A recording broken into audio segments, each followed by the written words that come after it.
time for us today. Really appreciate it. It's my pleasure. Thank you.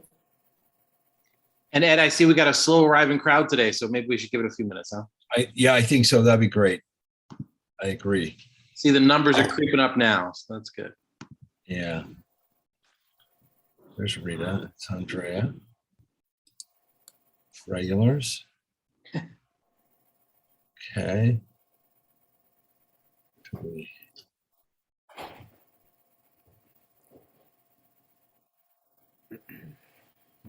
I'll make sure that Roland and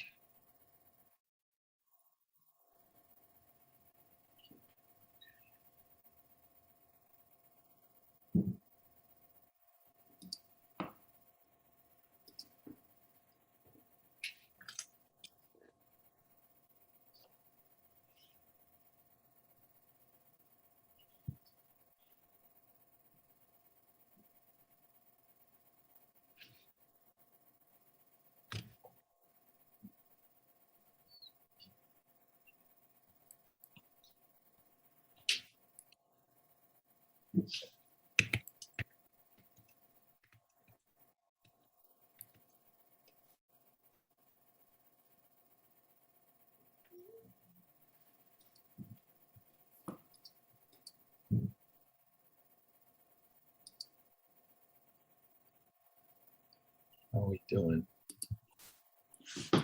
Okay.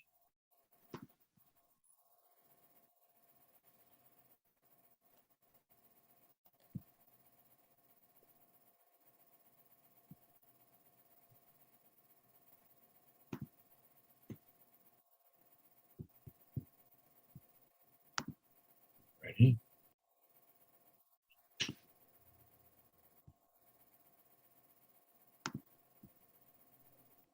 Checking on.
How are we doing? All right, I think we're in good shape. I think this is a good number to start with. Ed, if you're up for it, you want to start? Yeah, I'm waiting for Yolan and Oh, Matt. that's right. Sorry about that. Yes. Oh, you're on. Okay, they're both on. Okay. Okay. I think they're both. Okay. All right, so we will get started. Welcome everybody to the November 23rd, 2021 Community Board 8 Housing Committee meeting. My name is Ed Hartzog. I'm the co-chair along with my other co-chair, Greg Morris. Thanks, Greg. We are,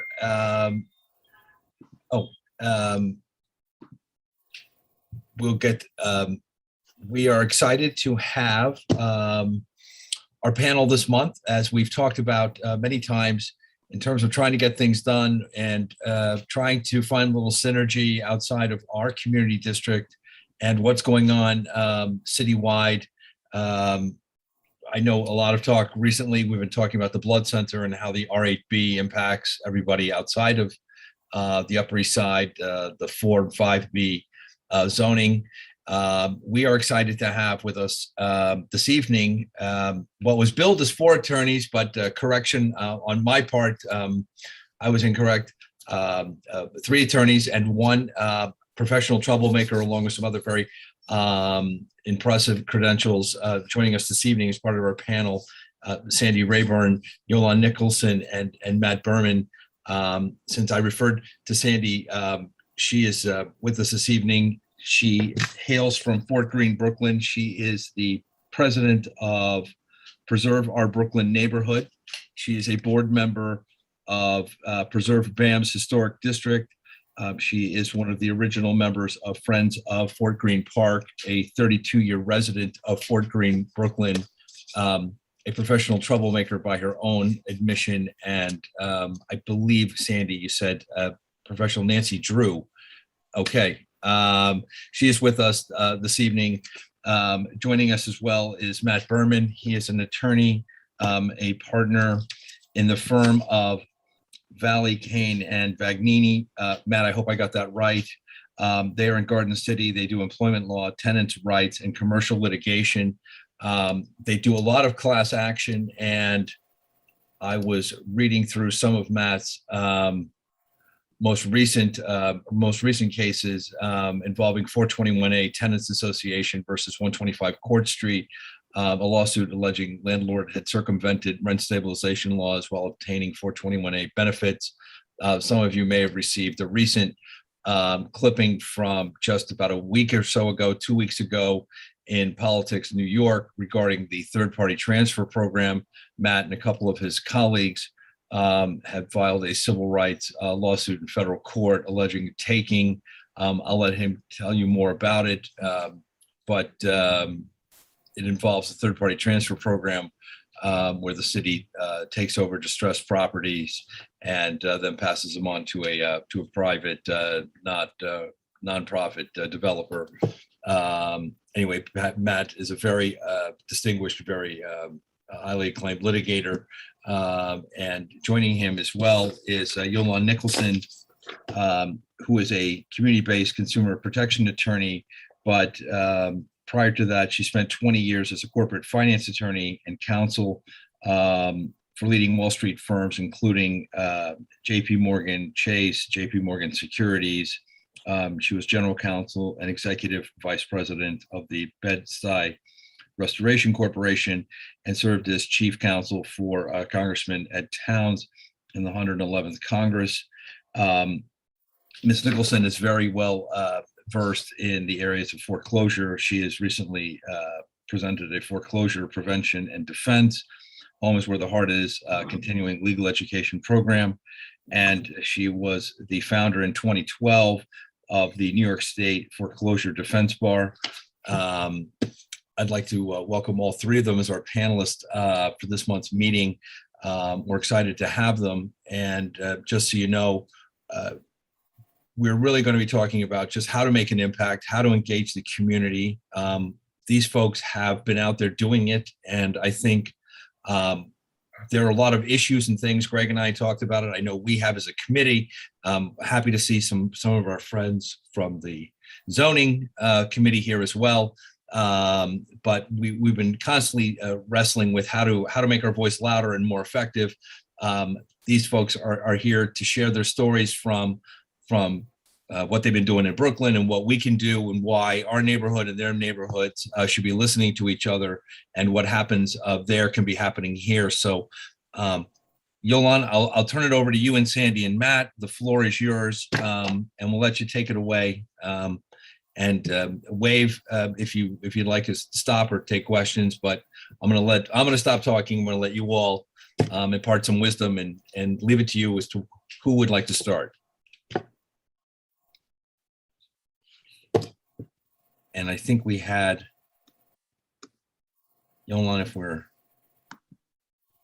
do I see you still on here?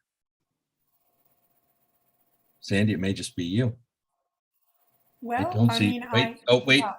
I defer hold on a to second. Yolanda if she Matt? can be there. Hello. That's here too. Oh, you can't unmute. Are you coming up as a number? 8895?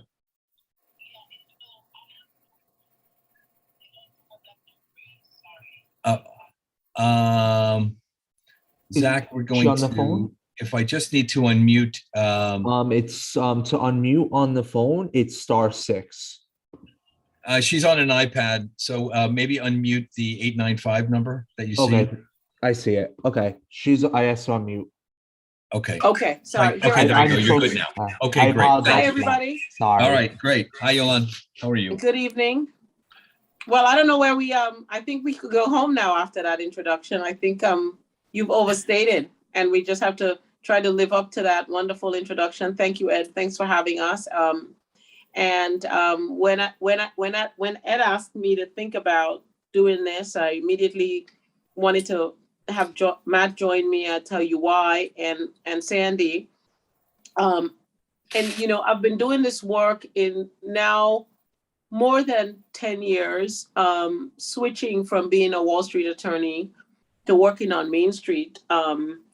At the height of at the beginning, I won't say at the height, what was the beginning of the foreclosure and housing credit crisis coming out of the Great Recession, but not imagining that 10 plus years later, not only would this crisis continue to mushroom and surmount, but it will be bolstered by the overall, and bolstered may not be the right word because it's not positive, but by the overall housing crisis facing working families in the city. And layered on top of that, the city getting involved in jumping on the bandwagon to divest working families of their place in the city. So I think if we all start thinking about this as working families losing their place in the city, a lot of the materials, that Ed shared with me, all our communities, whether they're on the Upper East Side or they're in East New York, what we all love and cherish and loved about New York is a diverse mix of families who were local to our communities, children going home from school, artists on the sidewalk, musicians playing, working families coming back from the bank or the retail industry, and vibrancy. And what I've seen in the past 10 years is that the real estate in our city, whether it's single family homes or big developments or existing multifamily homes, they are being handed over to equity rich investors, hedge fund investors, whether it's in foreclosures or through the third party transfer program, or under the guise of affordable housing development, which really is not affordable for anyone making between $30,000 and about $83,000. I mean, they just can't afford to even live there without a rent burn. But I think a good place to start, based on how you've presented the layup, Ed, is, how do we make an impact? So I'll share a story. After doing this work for close to 8 years and starting out pretty optimistic about the law and the legal system being the last sort of place, or the place where there's going to be impartiality, where there's going to be fairness, where there was going to be justice, where there's going to be adherence to the law, and learning on the way that the courts are as politically corrupt, at least the New York courts, the New York state courts, as politically corrupt and as the legislative bodies. I got a call one morning in the fall, in September of 2018, by a man who's now passed away, Mr. James Caldwell, who at the time, until his passing a couple months this year, was the community precinct president, community precinct council president for the Crown Heights district, Prospect Heights, Crown Heights. And he called me to say that one of his vice president, her name is Miss Marlene Saunders, had just learned that she had lost title to her brownstone on a beautiful landmark block in Brooklyn on Dean Street, which most people know Dean Street. I would be surprised if most of you don't know Dean Street. And it was perplexing to them. And her son was on the phone, and they were told that somehow they lost their deed, or the city took title for like a $3,000 water bill. And, you know, I completely thought that they were mistaken. And I said, listen, I send me an index number. And they said, there's no index number. We're talking to HPD. And HPD said there's a judgment.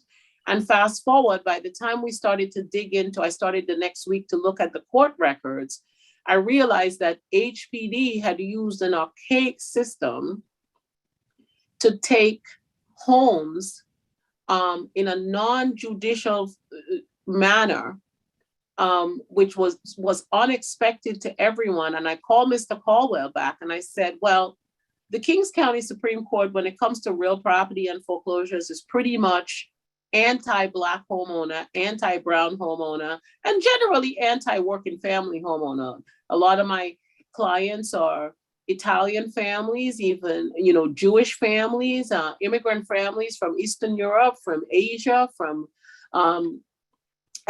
you know, as long as they had a little hard time, whether they lost their business income or they lost their employment income, the court is unsympathetic. So I said, listen, you got to give me some time to figure out how we get this to federal court. And how he made an impact was he started to organize his community to just protest and question. And that gave Matt and I time. I reached out to Matt, and fast forward, it took us a while to study this archaic law that the city method that the city used to take these properties, and decided to take this to federal court to bring a constitutional claim. And the city to this day is not conceding that what they did was just so fundamentally unconstitutional, even though we recently won a round in the Second Circuit that said you cannot take private property without compensating people for it. To the extent that people owe taxes, you can collect your taxes, but you can't take $1 million property for $40,000 in taxes and hand it over to your big developer friends under the guise of calling it for affordable housing and not compensate. So how do let's go back. We go back to, by the time we got to 2014 of the foreclosure crisis, the federal government, the HAMP program, the banks, the Justice Department, everyone had decided that Black and brown families especially Black and brown families, but it affected everybody, that working families who had gotten themselves caught up in the recession and were losing home were not deserving of having their mortgages restructured or an opportunity to save their homes. So while it didn't hit Manhattan, because most of Manhattan home ownership was cooperative home ownership, and there was, for reasons I won't go into, but most of you would understand, you know, in a co-op, there's a little bit of a buttressing against that. You had, by the time we got to 2016, home ownership in Brooklyn, working family home ownership among African-American communities was down 50%, according to the US Census Bureau, and down in Queens 50%, primarily because of foreclosures. And then you add to that what everyone is now, well, we've got a housing crisis. Well, the housing crisis didn't start in 2018 and 2019. The housing crisis started in 2011 and 2012 and 2013, when these homes were being foreclosed on. And most of these homes in the outer boroughs, like some of the homes on the mid blocks where you are owned by a family who lives on the first and second floor and rented on the third and fourth floor to what was really a true affordable housing for decades in the city, for working families in the city. But once those houses went into foreclosure, a number of those families in large blocks are now sleeping in the homeless shelters and going to work every day And so, our fancy mayor comes in and he says, well, I'm going to solve the affordable housing crisis and I'm going to do MIH. But what many people didn't realize is that the MIH brackets that we are now startled by, they first made their debut in 2014 and 2015 when the real estate industry thought that they could slide them in the state law when 421A was being renewed. In Albany, I don't know how many people followed it, but you might remember there was a delay there was a denial of 421A being renewed. I think it was in 14 or 15. And then it was renewed, I think, in 16 in the budgetary section. So the public never got to debate.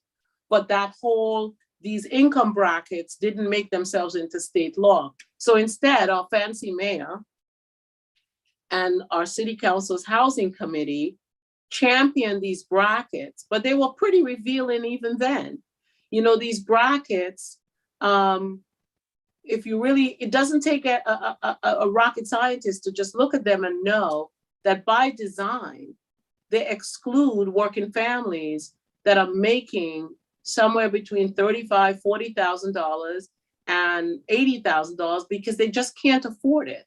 And even if they have them included, the percentage of affordability is so small that it can't begin to address the problem, the extent of the problem in the city. And then you add to that what Ed alluded to in the beginning, where for decades, pre our current mayor, prior mayors, they've looked the other way at these 421A developments where all the apartments are supposed to be rent regulated, subject to the rent stabilization laws, but they've committed this fiction of market rate versus low income to create what I would call a rental caste system. So the people who live in the market rate think that they've got some kind of cachet, when in fact, they're being defrauded and gouged and racketeered against because they're being charged illegal rents.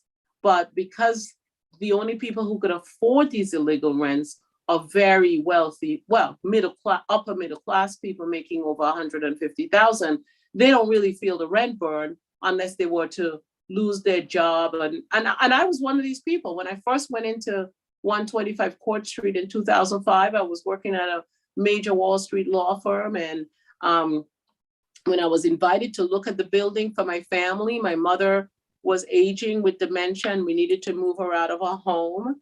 I moved into 125 Court Street at a time at a affordable market rate rent in 2005 at $3,000. By the time we got to 2009, the landlord was charging $4,300, which turned out to be illegal. We've been in court about it for years. It's how I got into this work and met Matt.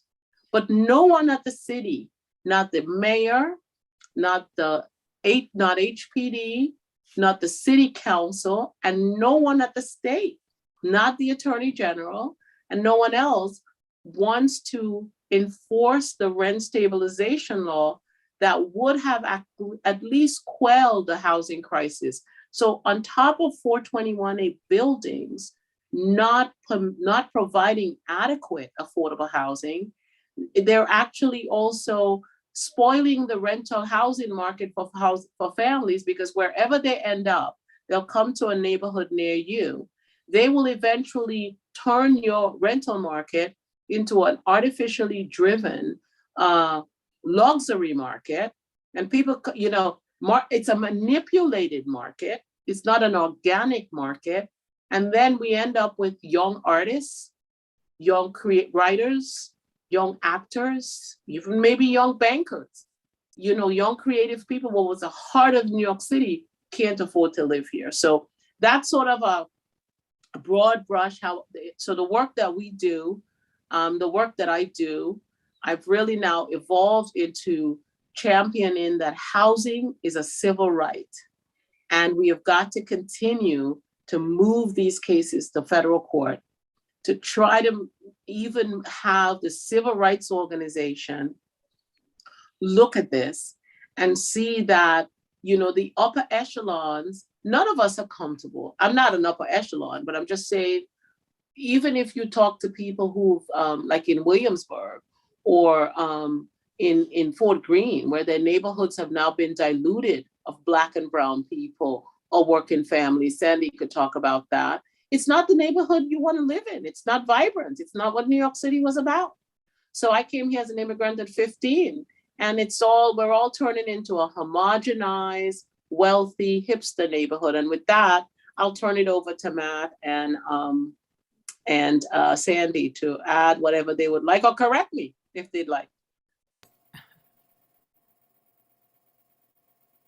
And I don't know where Matt is, but Sandy, I know. Sandy, will let you jump in. Okay, well, again, thank you for inviting me.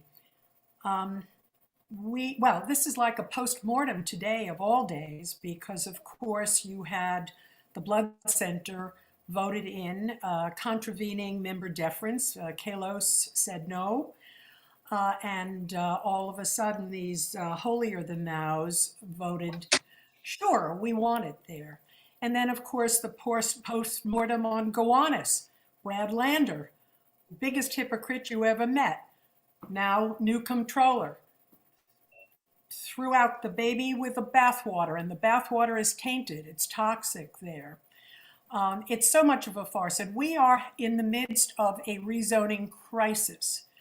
And much of it is being done on the basis of a branding that is deceptive, which is affordable housing. And all of that is a justification for appropriating sky, space, impinging upon infrastructure. We have sewage backups, we have really undermanaged infrastructure, and yet there is a ginning up of density that makes no sense. We are basically in a crisis mode on a lot of levels. In Fort Greene, which was traditionally predominantly a Black neighborhood, it has become a white, far more affluent area, excluding generational Black people who used to live here. And a lot of what Yolan said about the exploitation of generational Black property owners has gotten to a crisis mode. And so, for argument's sake, when Yolan refers to the mandatory inclusionary housing, what's important to know, and she alluded to it beautifully, is that when a property like the Blood Center comes about, and the justification is, for argument's sake, that it's going to facilitate research, or it's going to facilitate affordable housing, or it's going to facilitate, in my case with the BAM Historic District, the Brooklyn Music School, or it's going to facilitate, in the case of the Seaport District, it's going to facilitate a museum down there. The problem then comes about as to what the bait and switch really is about. Without, going on forever in all the details, though I'm always available to come back for gory details if you like. Community boards are emasculated. You have only an advisory role. What you have to say, unfortunately, isn't worth the paper that it's written on. Soho is under dire straits right now, and I think all but one or two of that community board, CB2's members, voted against it. Let's see how that turns out with corrupt Margaret Chin. Let's see how shape-shifting borough president, I'm like having a mental block right now, what she's going to do. These are sellouts that are beyond belief, but community boards really have nothing more than advisory positions. When you have colluding borough presidents, I'm sorry, like we have with Adams here in Brooklyn, and God help you, we are all going to look at de Blasio as if he were Mother Teresa compared to what Adams is going to bring us. You heard it here. You need 51 districts needs to create power that they don't have. The city charter needs to be amended. There has to be teeth that really represent the community. You do not have it. We do not have it. And so this so-called process of the Euler rezoning, getting back to what we're talking about with rezoning being the real issue here, is that it goes through the so-called public process, but it's baloney because so much of it is already pre-certified with the City Planning Commission. And then 300 pages of an EAS, environmental assessment package, goes to the community board. Who the heck can go through all of that and even understand it? You don't have the funds, at least we don't in CB2, to hire a land use person, somebody like a George Janes, to actually suss through all of the different rezoning text amendments that are being bombarded within each community. We are adjacent to downtown Brooklyn, so we are right in the eye of the storm. These are things that need to be mitigated on a lower community level, because after that EAS that has been probably pre-certified, like a wink wink with the community board, with the City Planning Commission, goes to the community board that has absolutely no possibility of, whether they vote against it or not, of actually facilitating a determination. It's just a comment, right? We are against it. Then it goes to a borough president who, more often than not, has appointed, in many cases, the community board members, along with a corrupt, more often than not. I mean, I can only speak about Brooklyn. I can't speak about your neck of the woods. It's sort of like a rigged deal. And then it goes to the City Planning Commission. And the City Planning Commission, whether it was Lago or now Lermont, it's fixed, it's rigged.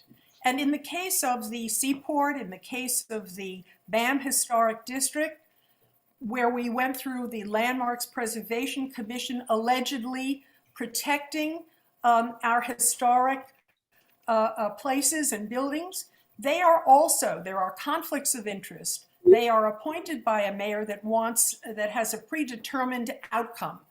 We are really hopeless in terms of the outcomes of these rezonings. And so I would say if there was anything that anybody really needed to do, it would be to start to work on a local level to see to it that we change the city charter, that the community board has actual voting muscle to get these things resolved on behalf of the community itself. And, you know, I'm very litigious. I'm involved in 4 different lawsuits. And as it has to do with the blood center, it reminds me of the 142 South Portland that I was involved in, where a church was going to do this wonderful affordable housing, totally flouting the zoning of a residential historic block. And we sued. We did an Article 78. And of course, the Judge Kotler, said, "You selfish people, this is all about affordable housing. How dare you," right? So then we went ahead and we appealed it. And of course, the appellate court upheld the lower court decision. So this is the same kind of stuff. And unfortunately, it costs lots of money. And there are usually just predetermined outcomes. So I kind of have rambled quite a bit, and I hope to be forgiven for that. I'm just not organized for that's that. all right. But anyway, that's what. Well, Yeah. no, thanks, Sandy. I'll tell you, I see we have 3 questions. Matt, I'll let you follow up and then we'll take the questions. I see we have Zachary, Billy, and Alexander. Matt, if we can get you unmuted. Yes, Matt, just go ahead and press *6 to unmute.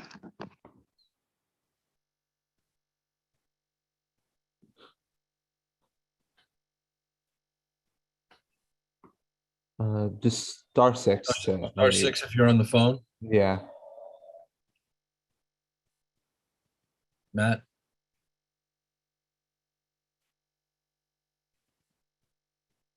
hit *6? I can't tell if you can hear me.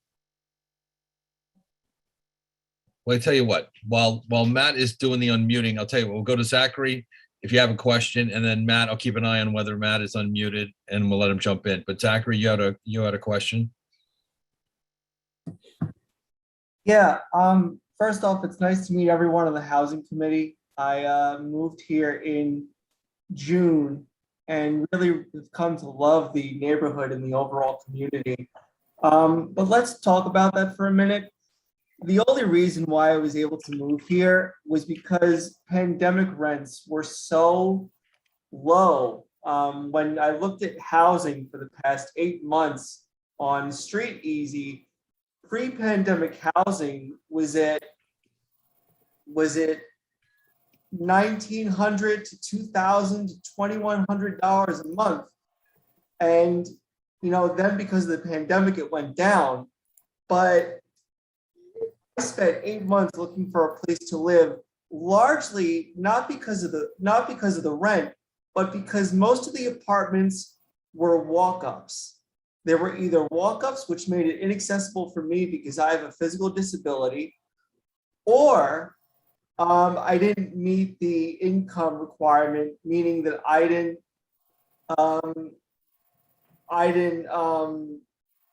make 40% of 40. My income didn't match 40% of the rent or 45% of the rent. So what? And this is a question for Sandy and Yolande. What are you doing in these discussions you're having? What are you doing to involve people with disabilities in these discussions? Well, thank you for that question, Zachary. And it's interesting that you should say that. I'm the daughter of congenitally born deaf people. So I'm very sympathetic, and I'm as cranky as I am because I saw how abused my parents were and how left out of the mainstream they were and accessibility. I think, the answer that I'm going to give you is not going to be the right answer because it isn't specific enough. But the truth is that education is really what it's all about. And we are, with only 13% having voted for our next go round in the city, we are going to be basically recirculating the same kind of template. I see that Matt is ready to speak, so I'm going to bow off, Zachary, and return or not. But I think the answer is that we need to be educated so that we can facilitate access for the underserved, for seniors, et cetera, which needs to be done. Yeah. So May I just add, just because, that's such an important question. Thank you for it, because not only is the city administration in this affordable housing farce not complying with HUD rules with respect to the quality of space for the so-called affordable, they don't even take into account, no one discusses the ADA. No one discusses the ADA. And, I'm so happy you raised that question because it's a challenge waiting to be high because none of these buildings really accommodate. They don't even accommodate quality living. I say they just let you have a baby and a half, much less if you need an accommodation in terms of wheelchair accessibility to your dining room or your bedroom or your bathroom or it's just not even on the table. And our city council members, I think, have, on top of everything, has fallen down on the job on that. Matt, can we have you jump in? We see you're unmuted now. Can you hear me? Oh, yes. Thanks for coming. Hi. Thank you so much for having us, and thank you for the amazing introduction. I connected in previously on an iPhone and was unable to unmute myself, but we seem to be okay now. Obviously, Yolande had some extensive comments already. I won't belabor those points, but I think the essence of it is that we as New Yorkers need to determine what kind of city we want to live in. Do we want to have a city that's only suitable for the ultra rich to live in, or do we want to have a city that's more inclusive? Do we want to have a city where the power of government can be wielded for private purposes to enrich private developers, or do we want the city to be working on policies that enrich all people who live here? Those are the kinds of questions that we're really trying to answer. And some of this can be answered with litigation, but some of it can't. There's a void that we are unable to fill.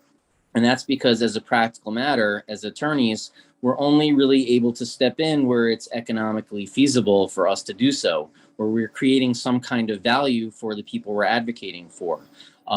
Because we're doing it on spec, we're doing it on our own dime.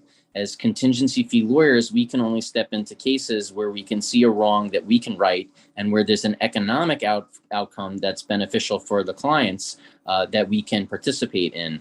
And unfortunately, a lot of the litigation in this realm is more about rights that are not necessarily monetary in nature, at least not directly monetary in nature. The right to participate in a community. That's not something that's, money that can be distributed to members of a class in a courtroom. So that sort of leaves a void, and it does, I guess, fortunately create a space where, private actors can step in and they can work, if they wish to fund efforts on, the behalf of people who are seeking to participate in our society, other than, pursuit of some kind of monetary benefit.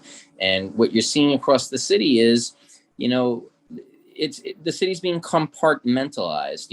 The developers are not attacking the entire city at once. They're going, area by area. They're looking at the areas where people are not situated so that they can defend their right to participate in the community. They're going to places where there isn't a strong, financially backed group of people who can fight them off. And keep in mind, I'll give you an example. In the context of 421A housing, what we've seen, for example, are developers who work hand in hand with the state. They find some piece of property that they claim is underdeveloped. They go to the city and they say, hey, look, you've got this $2 million parking garage on this piece of property. It's not being used efficiently. Give it to us. We're going to build a huge building here. It's going to have housing for lots of people. You'll give us the 421A tax break. That'll make it economic for us. And in exchange, we're going to set aside 20% of the units. It's going to be a win-win, because that 20% is going to go for affordable housing.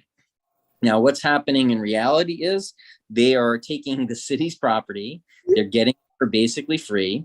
They're constructing they're constructing a residential building, a high rise on that property. They're collecting all the profits that they get from constructing the property. Then they're getting ownership in the building that results, and they get all of the price appreciation on the building from that point forward.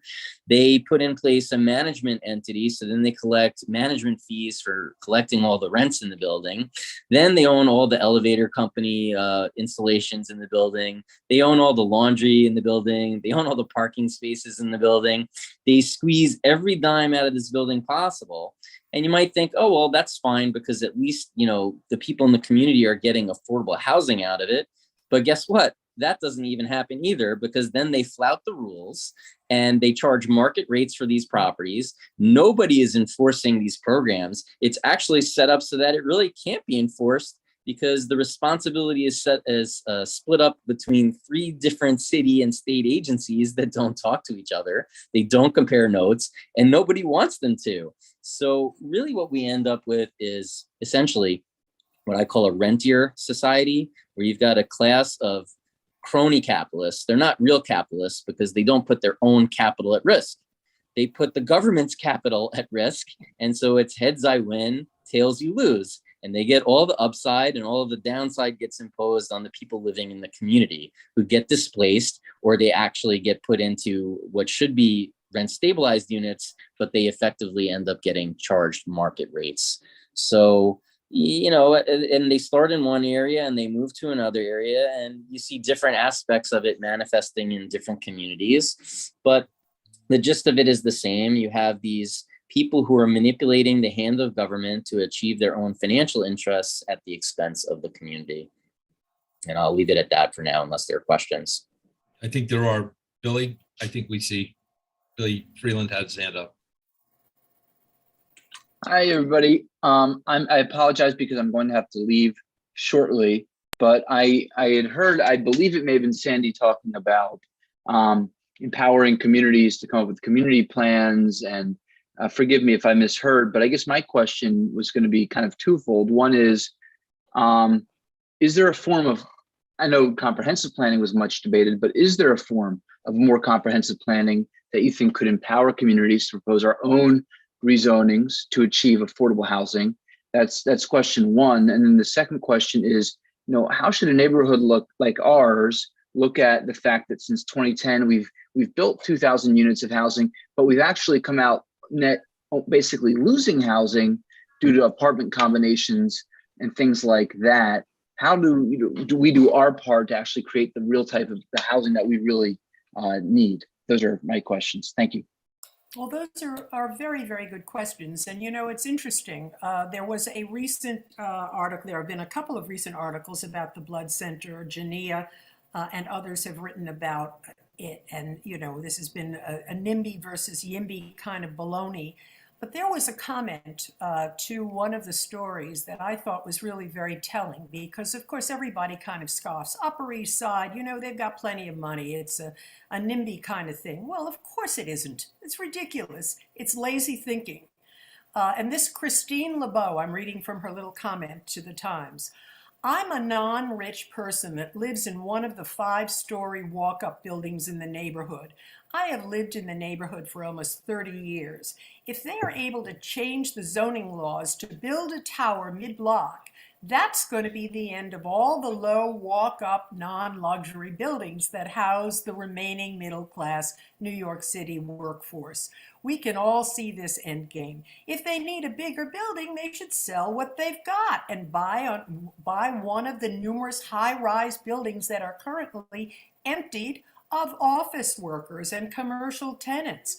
Don't change the zoning law. So I thought that was really very telling, very apropos. You can talk about that in almost every neighborhood, because the loss of rent stabilized units has been put on LSD, because developers come into a neighborhood and they buy properties and then they slumlord, in many cases, them out, or they totally dismantle the building, right? They take it down and then they build high and they say, well, but it's justified because we're going to bring in affordable housing that isn't affordable. I want to add one thing to what Matt said, by the way, so I don't forget. In addition to all of the predators that Matt referenced, there's also the opportunity zone predator. Those are the equity stake investors, the Goldman Sachs. Now, mind you, the deputy mayor that concocted this mandatory inclusionary housing scheme came from Goldman Sachs. This new one that Adams is looking for also is Goldman Sachs. So this is not just an accident. This is intentional.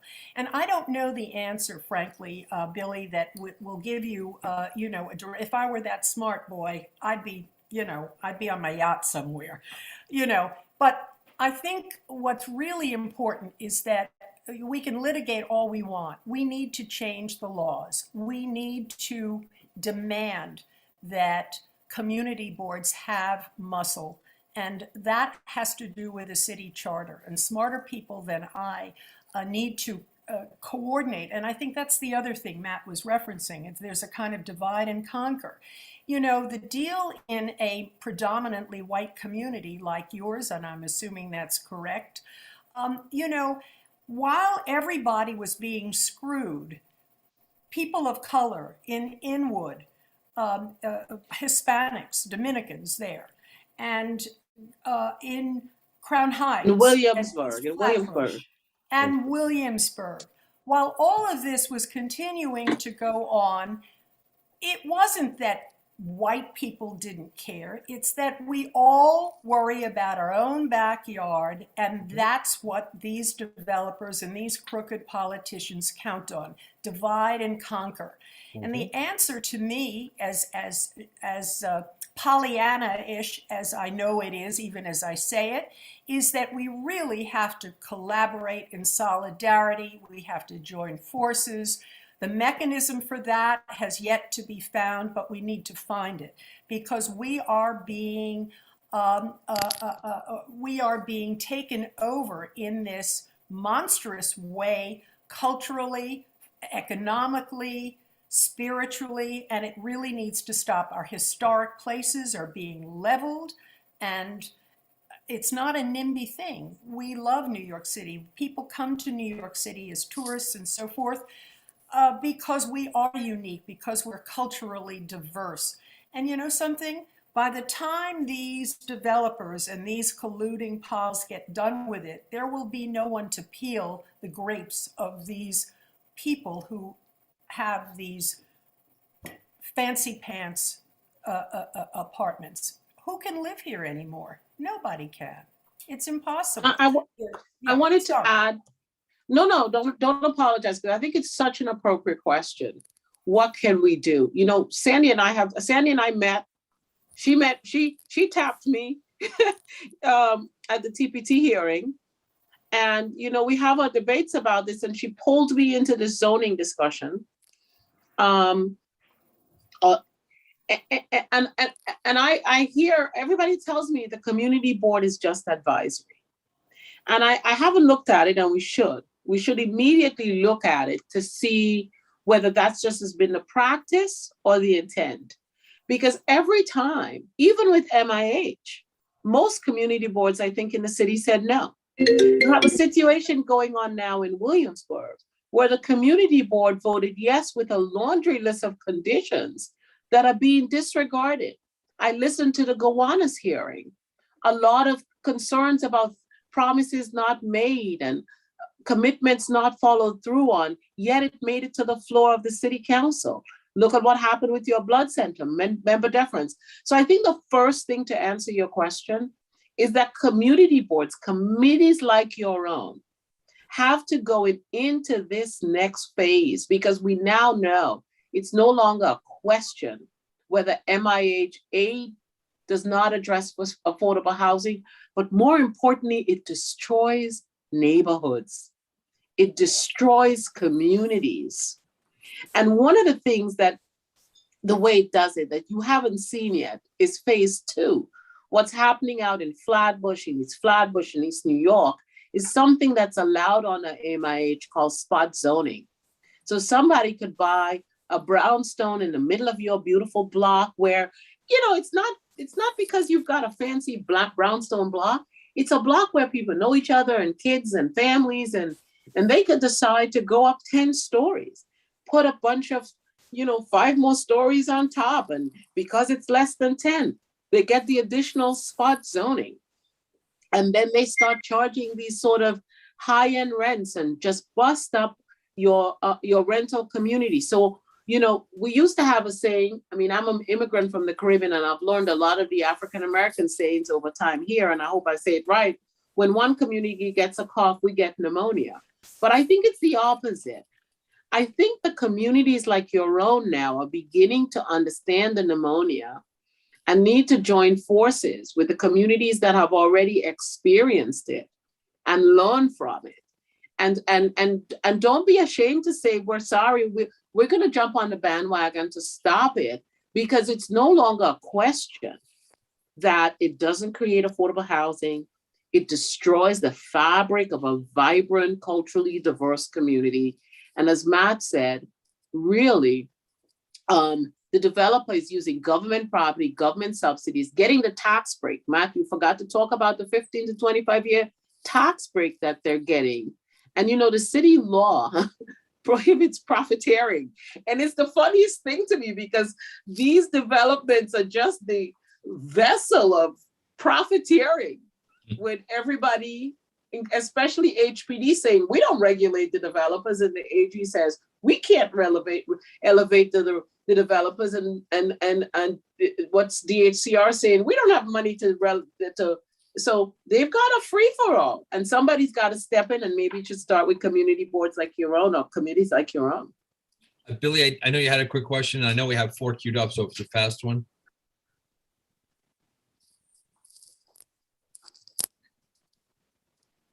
Yeah. So my last question is, what is the future of member deference when you have an example of Ben Kalos member deference not being followed, but Brad Lander, right? There was deference given to him. And I know you've been critical about the Gowanus rezoning. So what should be the rule of thumb for us, for members of the city council?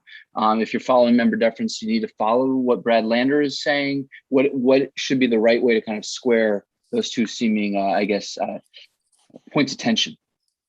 Were you asking me, Billy? Because I didn't quite catch it. Anyone who'd like to address that. What I would say is that these council members need to be vetted properly. They are not vetted properly. Chris Marte, who won, was vetted properly. People came out, they understood what his position was, what position he was going to take, who he was really representing. And the problem is that we New Yorkers continue to elect those that come out and vote. Remember all the money that's thrown into these races in the last week or two come from PACs, super PACs. They come from unions, construction unions, 32BJ. That's where all the money comes from. That's who ends up winning. And until we educate ourselves, we get involved. I mean, talk is cheap, but you know what? You can't complain afterwards unless you really do your due diligence. And so what I would say is that in the case of member deference, there isn't a one size fits all, but you have to make damn sure that that community, that council member has been vetted and has put his position in black and white, and it conforms to what the community wants.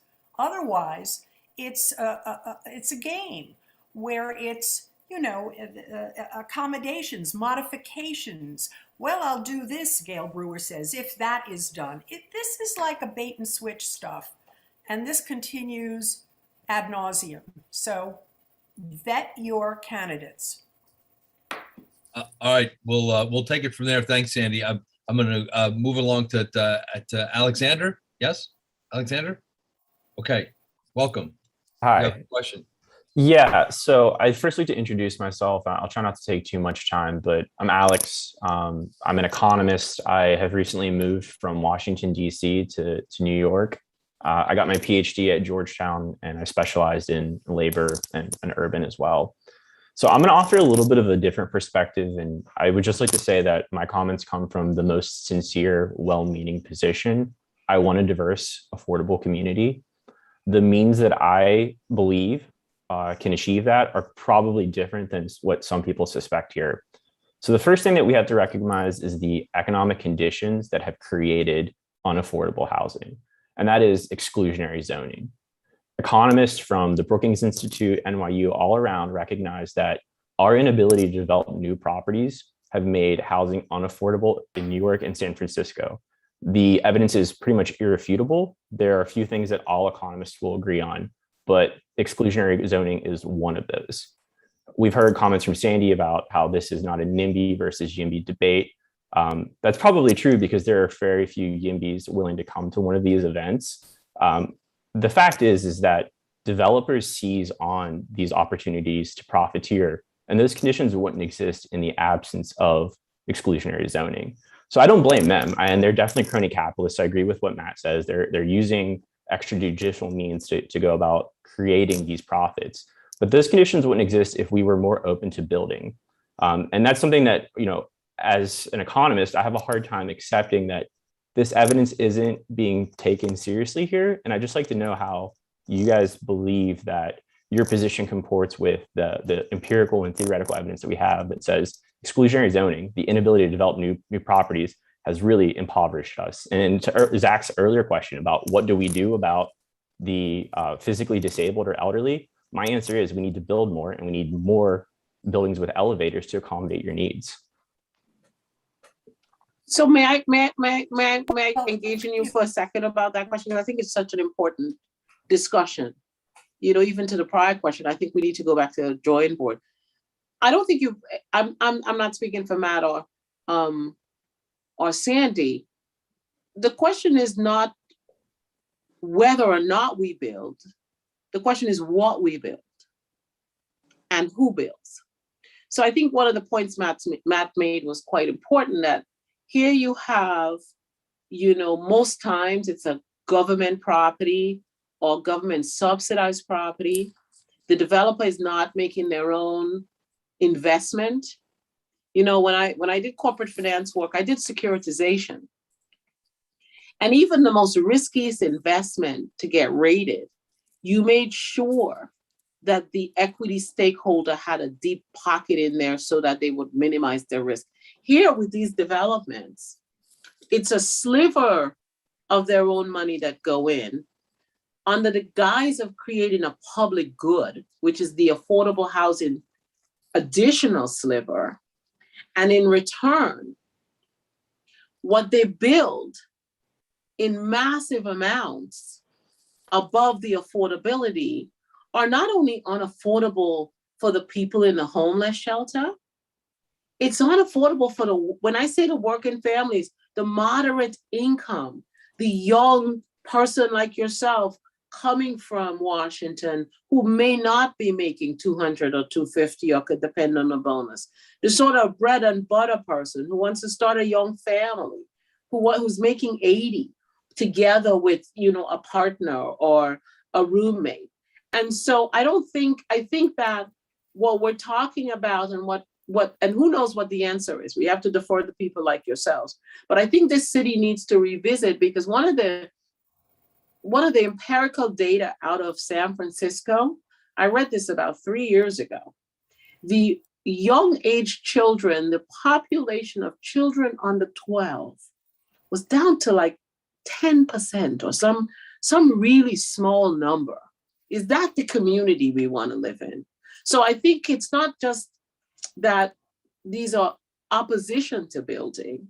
And there was an enthusiasm. I think people thought, yeah, if this was really going to create affordable housing, everybody was excited 5-6 years ago. Some of us knew that it was a smoke and mirrors game, but most of the people in the community thought it was real. And as it began to unfold, that these apartments are not available to them, they're not accommodating to the people with special needs, they're not accommodating to family, and most importantly, they're not accommodating to stabilized long-term residency, either because of their size or because of their cost or the illegality that's allowed in the rents. You know, is this how we want to address building? That's really the debate that economists like yourself need to engage with community boards. I think, I'm just a lawyer, so I could be wrong, but I think that's what I hear out there.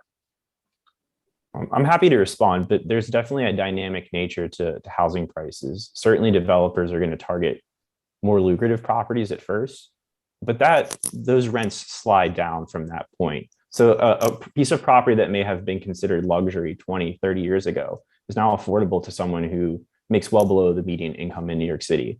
And you're talking about housing for people who make 80,000. I would like New York City personally to be able to accommodate people who make the national median income, which is about $45,000 to $50,000. Exactly. So I think that when we use these terms like luxury housing and the inability to build housing for people of modest incomes, that doesn't really speak to me, because I think that obviously, you know, if you're trying to make profit, you're going to seek those most expensive buildings at first. There's a washing down of those properties to other people who previously couldn't afford them in years past. And you need to continue to build in order to actually get to that point. Yeah, I mean, not to engage. I mean, I just think that that's the theory. We have not seen that play out in the past 10 years. These rents have just gone up.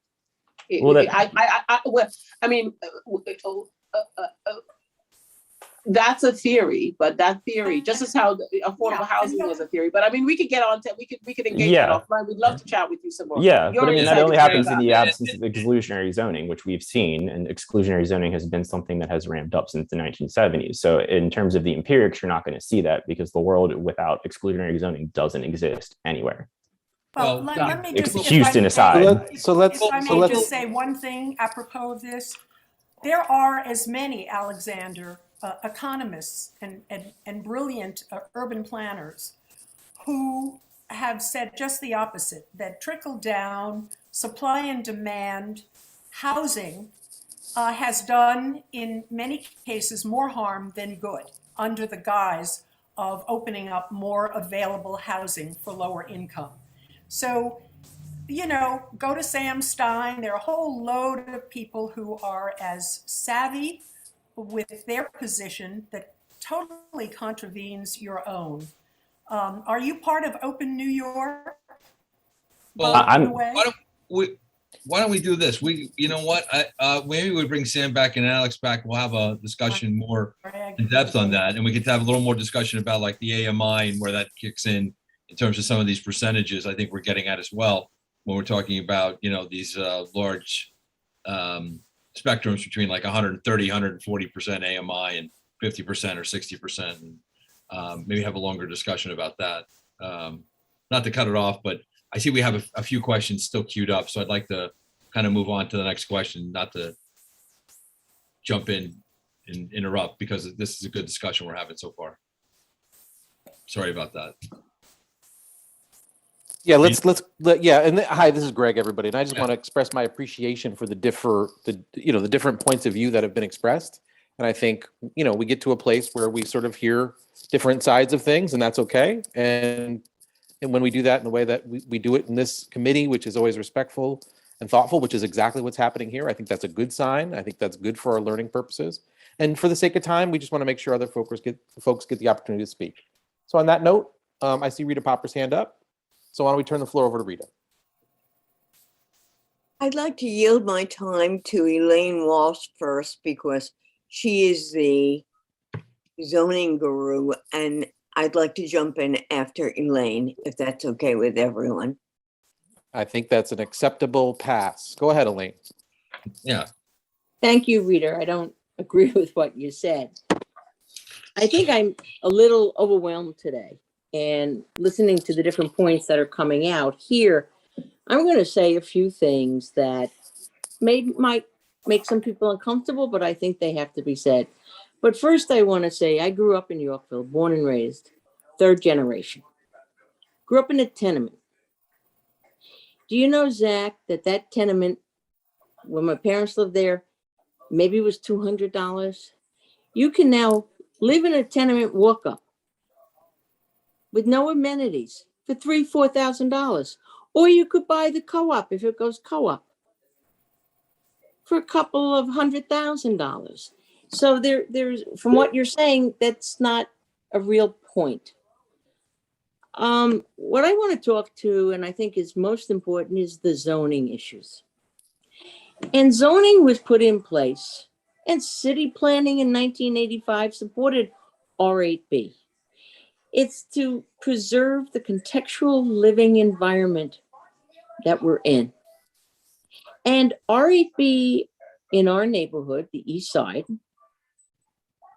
has similar zoning in Bronx, Queens, and Brooklyn, are 2, 3, 4, 5, 6, and 7 that have similar housing that protect the height and density of a community. What we saw today, and I'm going to, and thank you, Sandy, for bringing up the Blood Center. It's not the Blood Center. It's called Longfellow Commercial Tower. And to have listened to the city council today, who doesn't get it, it's not about zoning. Oh, no. It's about research in sickle cell anemia. Since when have the city council people ever asked in their own districts of health facilities or others, tell me what sickle cell research you're doing if we're going to support you? They didn't ask it of Rockefeller University. But for some reason, They asked it when it's a commercial tower. Do you know that the Blood Center will now have less space in this new development than they have now? Less space than they could have had if they built within the existing zoning, which is a 75-foot height. That's what was missing in this discussion today. It's about zoning, and I want to thank Ben Kalos for coming out with it. What we tried to do when this started, and at that point I was co-chair of zoning. I've since been dismissed for whatever reason. We reached out to all the community boards to let them look at this and understand what would happen. We didn't get one response. So when you say, let's organize, I need help in how we do that. I'm a community worker, I'm a social worker. I do organizing, but this is beyond what we can do. The money and the lobbying that were done, we couldn't afford. And we were told, oh, you can afford this because you're this white privileged neighborhood. You know what? We're not. The Upper East Side is not the Upper East Side. It's Lenox Hill neighborhood. It's Yorkville. It's Carnegie Hill. West of Lexington, there is more wealthy people. East of Lex, and that's where I grew up, it's the tenements. It's the working class. It's the disabled and old people that are still in walk-ups because they can't afford to move and then can't get out of their apartments. That's who we are. And we are an open, understanding community, but not when you have a commercial developer come in under the guise of a nonprofit who has property in Long Island City. And by the way, that's where all their blood testing is done, not on 67th Street. And I guarantee you, they're never coming back to 67th Street. But they didn't care about the people who lived around them or the children from 50 of the city council districts that go to school. And now they're saying, oh, we'll give you a laptop and a whiteboard. What the heck is that? Oh, shadows in the darkness? Doesn't matter. And then we get people from the union, and they're the organizers, not the top, who are one of the most racist around, who come in and say, well, we don't have shadow, we have shadows in our neighborhood. That had nothing to do with it. But I want to move on because I think this is a very exciting discussion and the issue of really empowering communities. You talked about the charter. If only we could get the community boards to have some power. And you know what? We do have the power. And you fight it. What you lose is when you don't have the respect of other communities about the issues. The whole MIH, ZQA, was one of the worst things to do. Comprehensive planning leaves out the community. Right. It's the speaker who gets so many people to appoint and the mayor. And I think the borough president, I can't remember because it's a while ago since I looked at it, gets one person. The power is with the mayor and the speaker. The community is not in comprehensive planning. That's why I have opposed it. I am also a planner. I'm so many different things at this point. I don't know who I am. But this, conversation is just the start, and we need to work together. The housing, what we're seeing with developers, and I've raised this question with the city. Why is it, does the city allow a developer to buy property and then build facilities for the homeless or whoever, and then the city pays rent for years when, if the city bought the property, we wouldn't be having the debt we have. And we wouldn't have, after 10 years, when a lease is up with a special kind of housing that's available, that the developer gets to build a boot or change it into a boutique hotel because they got to change the zoning. It is zoning. It is housing, but it is equity and what kind of neighborhoods we want to live in. You know why we don't have so much affordable housing in our neighborhood? Because deals were made with the developer and elected officials that, oh, it's too expensive to build in Manhattan. Oh, in your neighborhood. So they took all that we were entitled to and moved affordable to the other boroughs. And I said to one of our elected officials, I'll sit down with these other electeds in the boroughs because I'll tell you the story of why we don't have affordable housing. That's why we've wanted it. You know, it's interesting when the 3rd Avenue L came down. I don't know how many of you remember that. The Yorkville area was urban renewal. And part of that was building where the old Rupert's Brewery was. And that was Mitchell Lama. But what was the deal there? A 20-year sunset clause, which meant after 20 years, you don't have the protection of rent stabilization. And so people were forced to move out, or there was a deal cut, you could stay in now. But we lost the housing. We lost it. And this is what happens all the time. And that's why I say you need to sunset certain things. In our community, the institutions get extra what we call FAR because the deal was cut and we didn't put a sunset on it. So they get a 5.1 on a community facility versus the residents in the same neighbor gets a 4 FAR, okay? And I'm going to give you one example and then I'll shut up.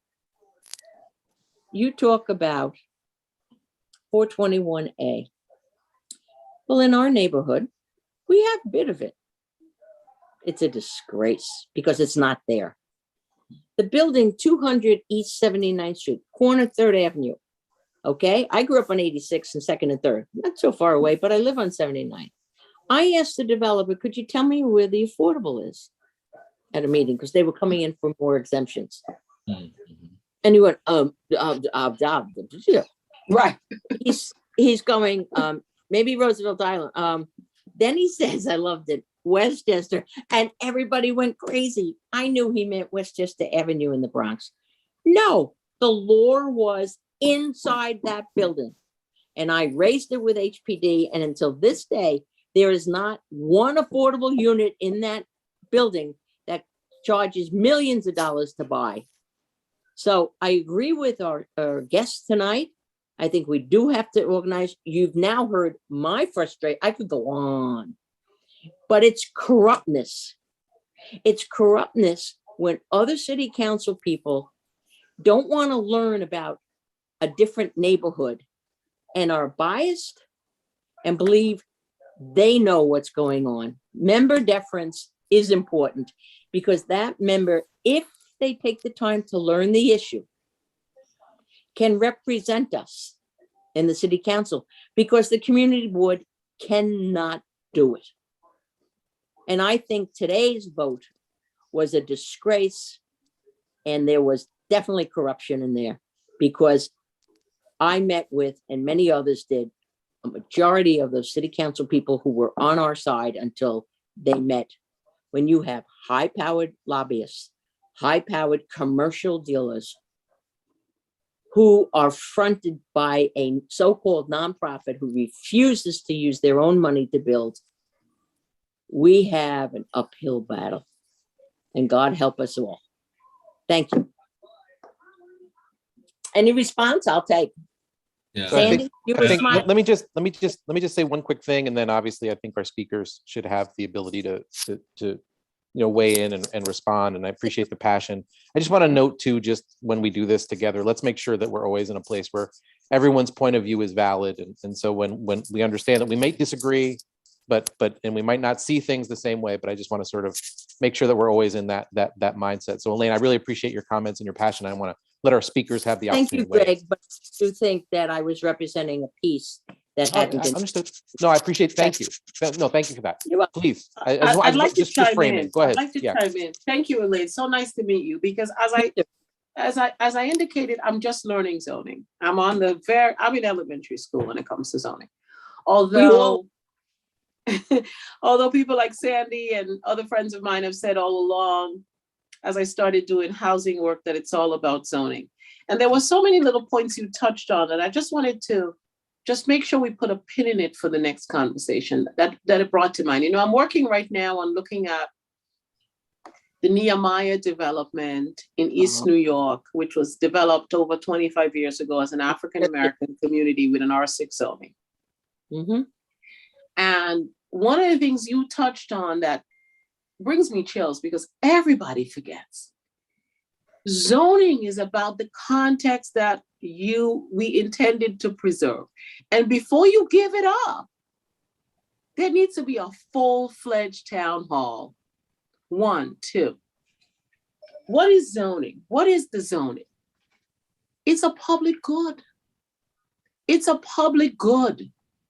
Why are we just handing it off to private developers for no money, with little return, destroying our neighborhoods? And the best of my friends in community development in Brooklyn have challenged me as well to say, wow, you guys can't have it both ways. You can't say you want to address density and not want to build up. Well, you're not solving our density problem by building these towers that not only don't address the affordable housing, but a lot of these towers are unrented. They're empty. Mm-hmm. Even and here. then I come back to the third thing, that are we to remain powerless? Because there had to be some intent in the purpose of the community board. And sometimes, I drive poor Matt crazy and I'd like him to chime in, but we got to find a way to get you power and we got to find a way as lawyers to get you power, because we can't wait to fix it for 10 years because it's on super speed dial right now. And we can't fight them. The Berlin Roses and the Kramer Levins and the lobbyists, and everybody says it's transactional. And here we have a city government that have decided for the past 20 years that the way to deliver public good, whatever it is through public-private partnerships, despite the fact that they've shown to be disruptive. So I just wanted to, if you don't mind, Elaine, and I don't want to contradict what you said, and I'm in elementary school about this, so I hope I have not undermined what you said. Absolutely I just not. thought it was important to add that.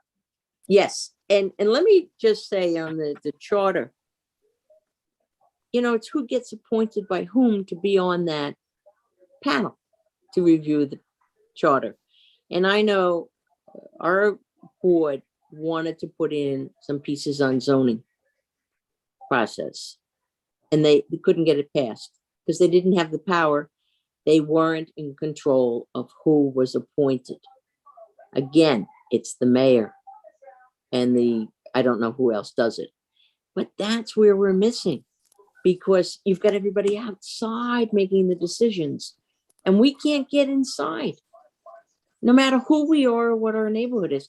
And by the way, the Nehemiah projects, let me just say, I retired as a professor at Hunter, and one of my colleagues, Hans Spiegel, was very involved in working with the churches and developing Nehemiah. He just passed away. He would not be happy to hear that there's going to be some changes there. So let me just. It's already started. Okay. I'm going to jump. Thank you. I'm going to jump in real quick, Rita. You have the floor, but we're getting to the very heart of what it is that we were talking about. The group here finding a way, as Greg and I were texting back and forth, of finding some action items. So as we move on with our questions, in terms of with Yolan, with Matt, with Sandy, things that we can build on from here going forward, because I think we're getting folks in the room here who are in the same mindset, that Vulcan mind meld, in terms of, I think we've identified some common problems, things now we can do moving forward to actually affect some change. And Rita, I'll stop and turn it back over to you after you graciously donated your time to Elaine. So over to you. First of all, I want to thank Sandy and Matthew and Yolanda, because this is like the best discussion we've ever had. It's not making me feel better, but it's the best discussion. And I'll tell you why. I'm 82 years old. I live in a former Mitchell Lama building. The building bought out. And to give you an idea of how incompetent people are who in a position to make decisions, that in 1968, the owner of the land, which was DeMattis, they received on June 8th, 1968, from the Board of Estimate, the right to build on Rupert Brewery. They were going to put up 3 towers and everything else. And they said, okay, you have the right to do that. You will, in exchange, you have to give 40 years of affordable housing. You can buy out on June 8th, 2008. I don't have to go to school yet. So that meant that they thought that DeMattis was going to walk out of the Board of Estimate because it was only 40 years between 1968 and 2008. So that was the 40 years. And it said June 8th, 2008, you can buy out. And on 2008, we got a letter. So I, of course, I'm president of the Tenants Association, and not exactly quiet. I go to 3 different law firms and I say, they couldn't, it said 40 years of affordable housing. Where's the 40 years? They didn't open the building until 1975.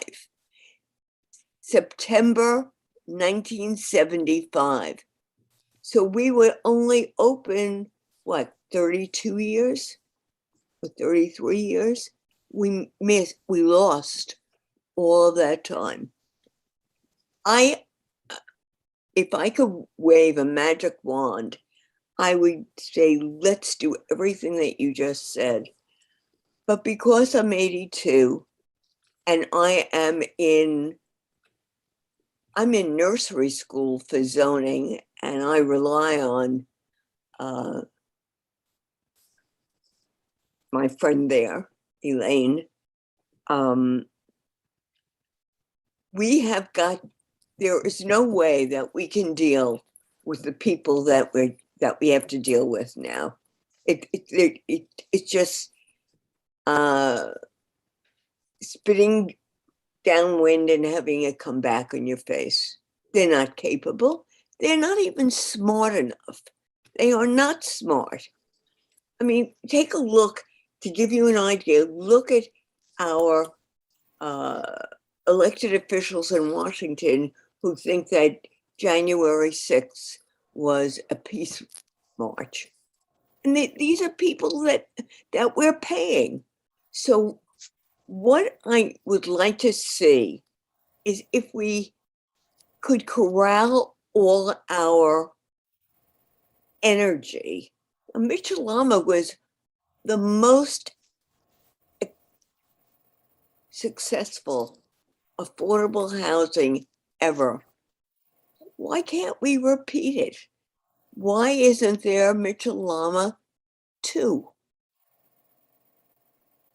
Originally, Mitchell-Lama was going to be for 50 years, but none of the developers, so they got it down to 20. Except in my case, they gave me 40, only that was even cut down. I have the papers that when they passed it around, I hired the lawyer. What I did was I was able to save everyone's apartment in the building. We have 577 apartments. There were people who were living here who should not have been living here. They were earning $250,000. They were paying $1,100 a month rent.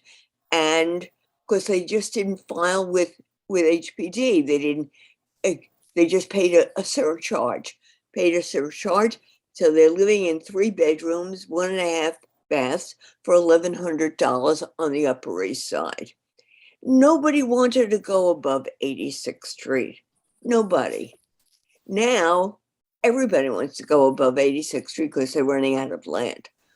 what can we do to bypass all these bastards?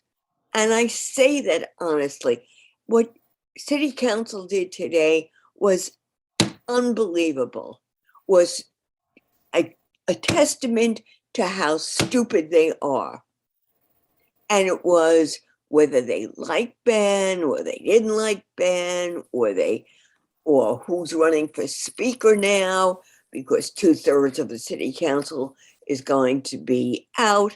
They're all worried about a job. Will they get a job with the developer or not? You know, what do they know? They know nothing. So I would like to know if we can meet and find out, let's see if we can do a bypass, whether we go to the federal government. We have a president now who has a heart. Maybe we bypass these. I work with homeless families. They're in the sleep in right over the 59th Street Bridge. And I had somebody in Ben Kalo's office do a spreadsheet. So, and this is the deal. The city pays for 3,900 hotel motels. They set aside that money at $200 a week.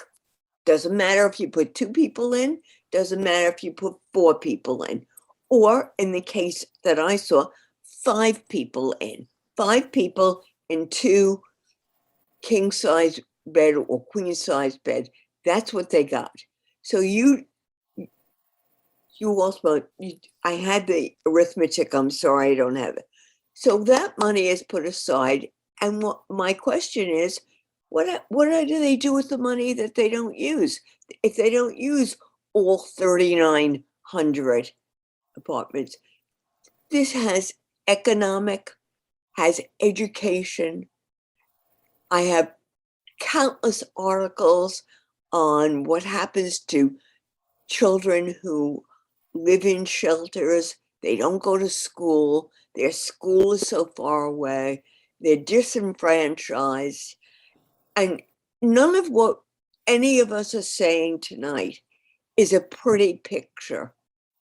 But I need to have a pretty picture. I'm running out of time. I need to have a pretty picture. I'm not going to change the city, the community boards. Not going to do it. Not going to change city council. Not going to do it. Not going to make the mayor want to play ball. Honestly, not going to happen. De Blasio, he owed the law firm $465,000. Done. It's finished. So could we regroup, not, in this setting virtually? What can we do to make a difference without these players? These players are no good. They're rotten. What can we do? I can't thank you enough. You are the first people that have come across as understanding everything. Not that people on our own community board don't understand, but what power do we have? The only thing we can have the power is if we have to go to the bathroom, we can go. So do you want to get together outside of this and see what we could do? Thank you. Thank you for putting up with me. I'll let Matt and Sandy speak first because Well, I just, and I don't have any answers, but I want to address specifically, and Rita, I'm going to keep my dignity, but you could make my heart break and I could weep listening to you. And bless you, bless you, bless you. I want to say, apropos of the homeless and apropos of so many things that the city has really screwed around with, whether it's NYCHA and poisoning young kids with lead in the water and all the baloney and the freezing in the winter and the sweating in the summer, and apropos of the homeless, understand what's going on. This is where education comes in. The city council right now is discussing the employment of a new collaboration with nonprofits, a new division with nonprofit organizations. Understand that so many of these corrupt affordable housing entities that have impinged upon housing in general, but homelessness. And look at their 990s. Look at what they file because they don't have to pay taxes. Look at their salaries that these, bastards like Women in Need, Christine Quinn, who heads that up, I think her salary is something like $500,000. Well, where do you think this comes from? This comes from the city paying people off to get rid of a problem that they don't want to bother with. I mean, look at the collusion between people like Frank Carone, for example, and his lawyering of the Poldowskis that did the congregate housing for the homeless. Look at these connections. And when the city council empowers a new division, which is a bureaucratic baloney with unaffordable, with nonprofit organizations, shudder, because this gives these people, under the guise of nonprofits, like that gives them some kind of a halo. This is baloney. And here we're going to have another division of our city council that's going to distract from the reality that many of these nonprofits are just as crooked as the day is long. If they started out with some kind of moral virtue, many of them no longer have it. So I'm just saying, and sorry, it sounds like it's a distraction, but it's part of what we're talking about here. Yolande, it's back to you. Sorry. No, that was perfect. Matt, did you want to?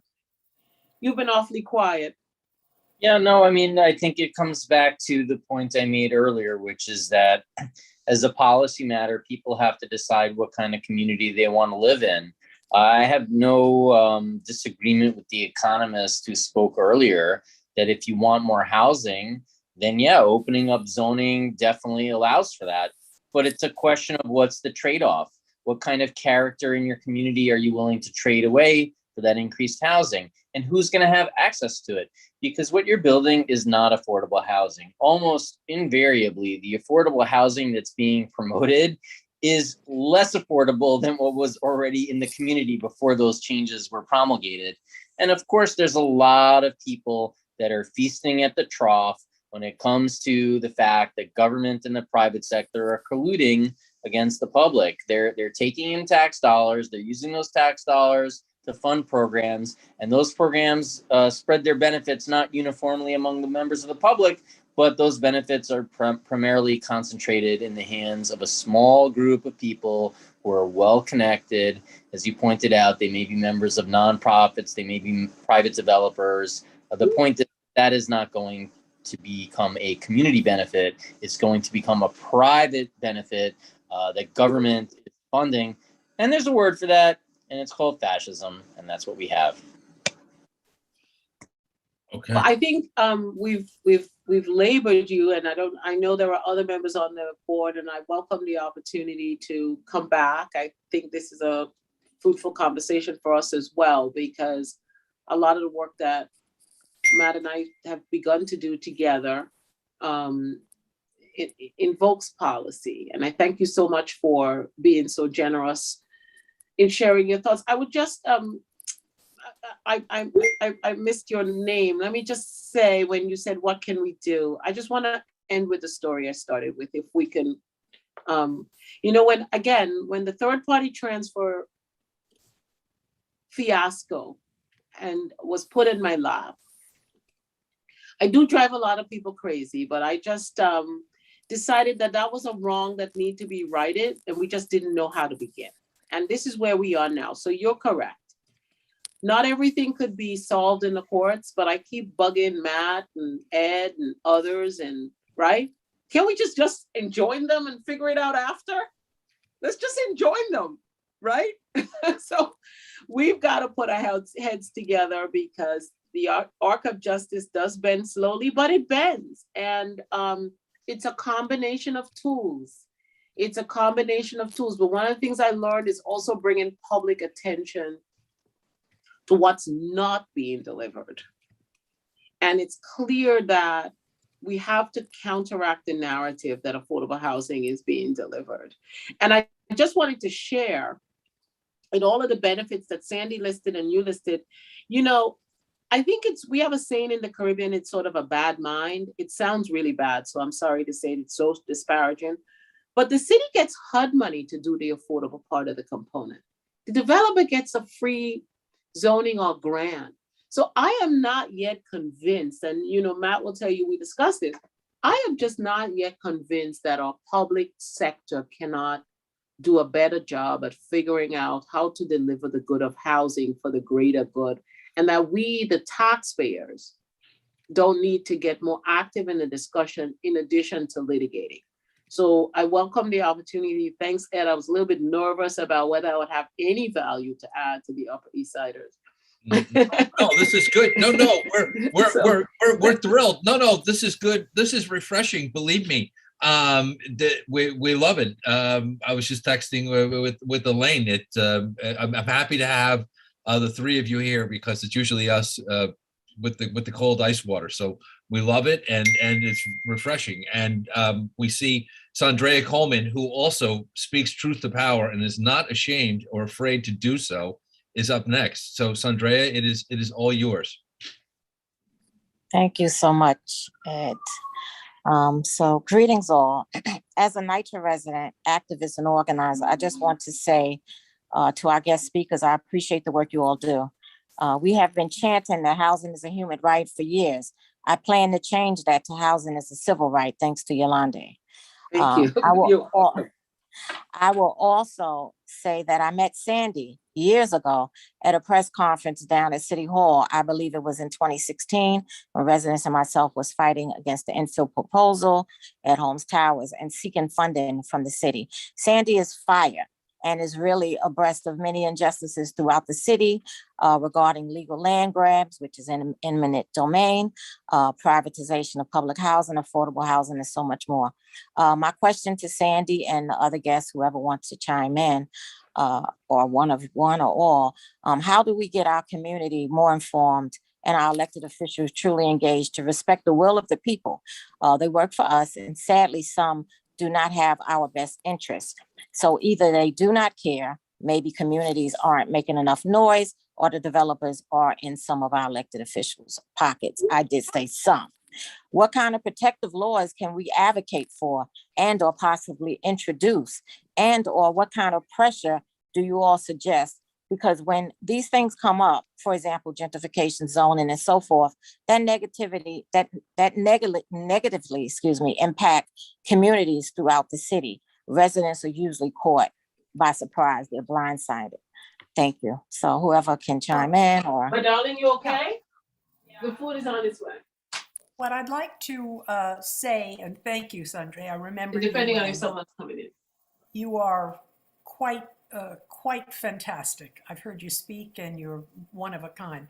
What I would say, part of the problem is a generational problem, and I think that a lot of it has to do with social networking. I think that connecting up with the issues of the day have very much to do with young people or younger people accessing Instagram, accessing Facebook, accessing Twitter. And I think that one of the things that is important to try to round more participation up is, for example, I would go to local churches and I would have pastors engaged in setting up trainings for internet access, learning that kind of thing. I think it's important because I think there's a big gap between, at least in my neck of the woods, when you have Zoom meetings that people either don't have access to or they feel that they're aged out, they don't know how to really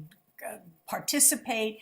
And I don't know the actual answers. I'm an old broad at 76 who is perfectly comfortable with technology, but there are lots of elder people who really do need to weigh in, and they don't have that access. Training somehow has to be promoted. So that would be one answer.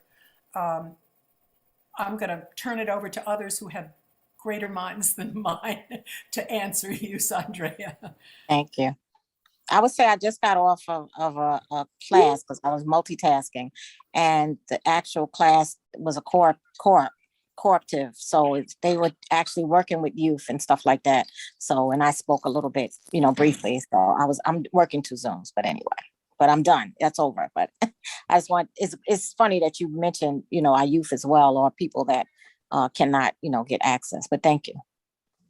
And to pick up, I learned that from, teaching organizing how to is do important. this. Sorry, Sandy.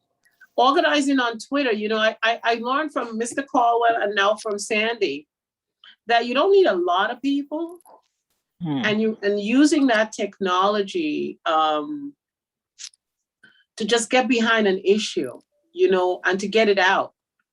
As Instagram, Twitter. There's a whole, and I keep being told by people who say you like to be in the courthouse, that you got to get more on Twitter. So I think that's an important for this entire community board in terms of the what Elaine talked about, connecting with other community boards. That's something that we should look at, how our communities around this fight join in together. That's something that we should put on the to-do list to figure out. But thank you. Nice to meet you. And I've at least convinced one person that housing is a civil right. I'm going to say that now. That's my new thing. You have one there for sure. I can tell you that right now. You've got at least one. It's going to take off. Yeah, that's 2. At least 2 on this call. And I know there are more than that. So, yeah. And social media has great those are good platforms to, be in your own pulpit to say what you need to say, and it catches on. So yes, I use them. I've been using mine for years, but more people should use it. Mm-hmm. Let me ask you here. Let me pose this as a ridiculous idea.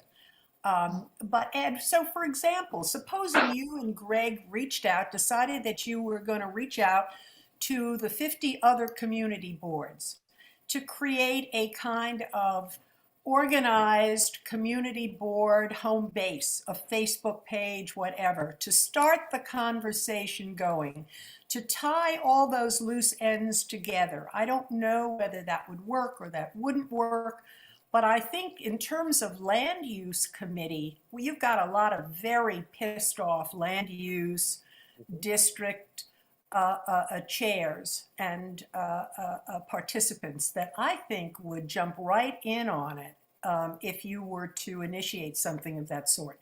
So, I'm just thinking out loud, but maybe that's a thought. No, it's Sandy, we appreciate it. And we have over the years tried that. It's hard in some ways. You would think instinctively that it would be a lot easier, but as you know, in New York, I think we grow accustomed to how big the city is. We forget in some ways that it's 8 million people.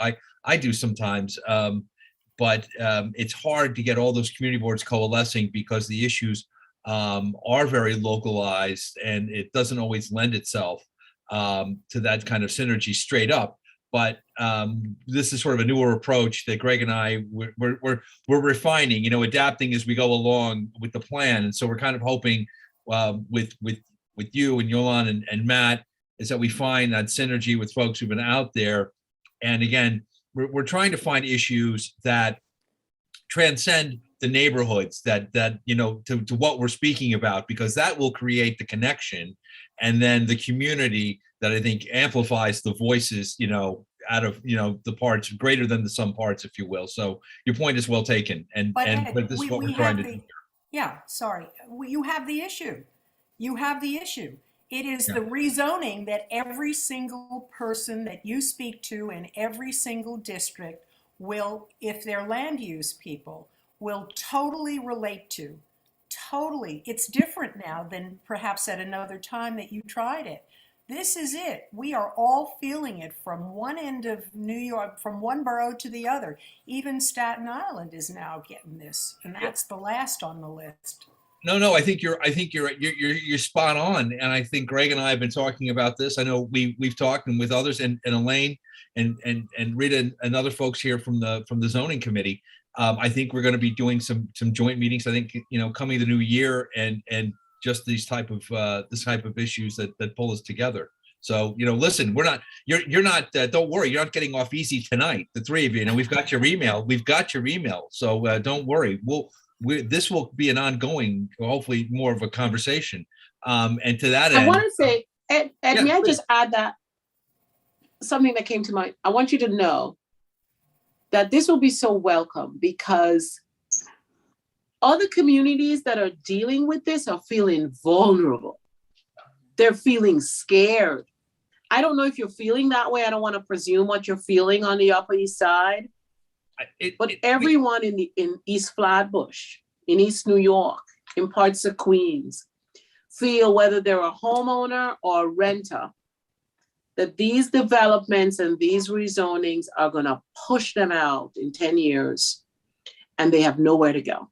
So they would welcome and be confident in the fact that if you were to join them in the discussion or invite them into the discussion, because they feel pretty isolated, because they think that a lot of people think it's about race.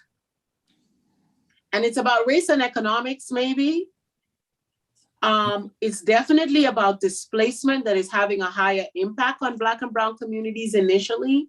But I think Sandy's right. I think, sooner rather than later, and to Elaine's point, and to, it's just because other communities will jump all over this.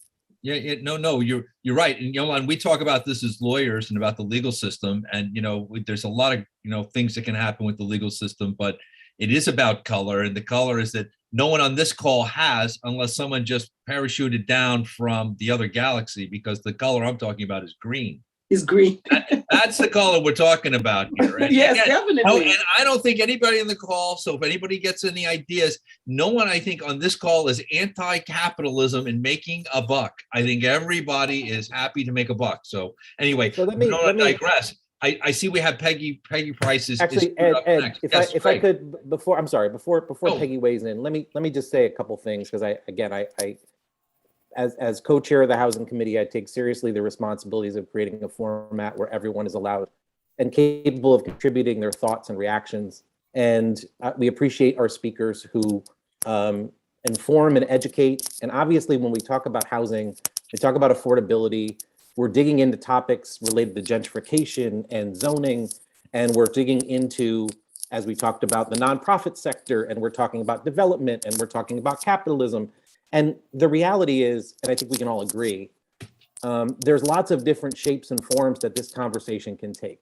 And one of the challenges that we have as a committee is being able to have challenging conversations, and then to be, or maybe a better way to say it is to learn what we can learn, so that we can think about the steps that will result in what is the primary, if you look at the district needs statement for this community board, it is to increase the amount of affordable housing. That's at the top of the list, right? So what we're talking about really is complicated, because the city ain't good at figuring this out.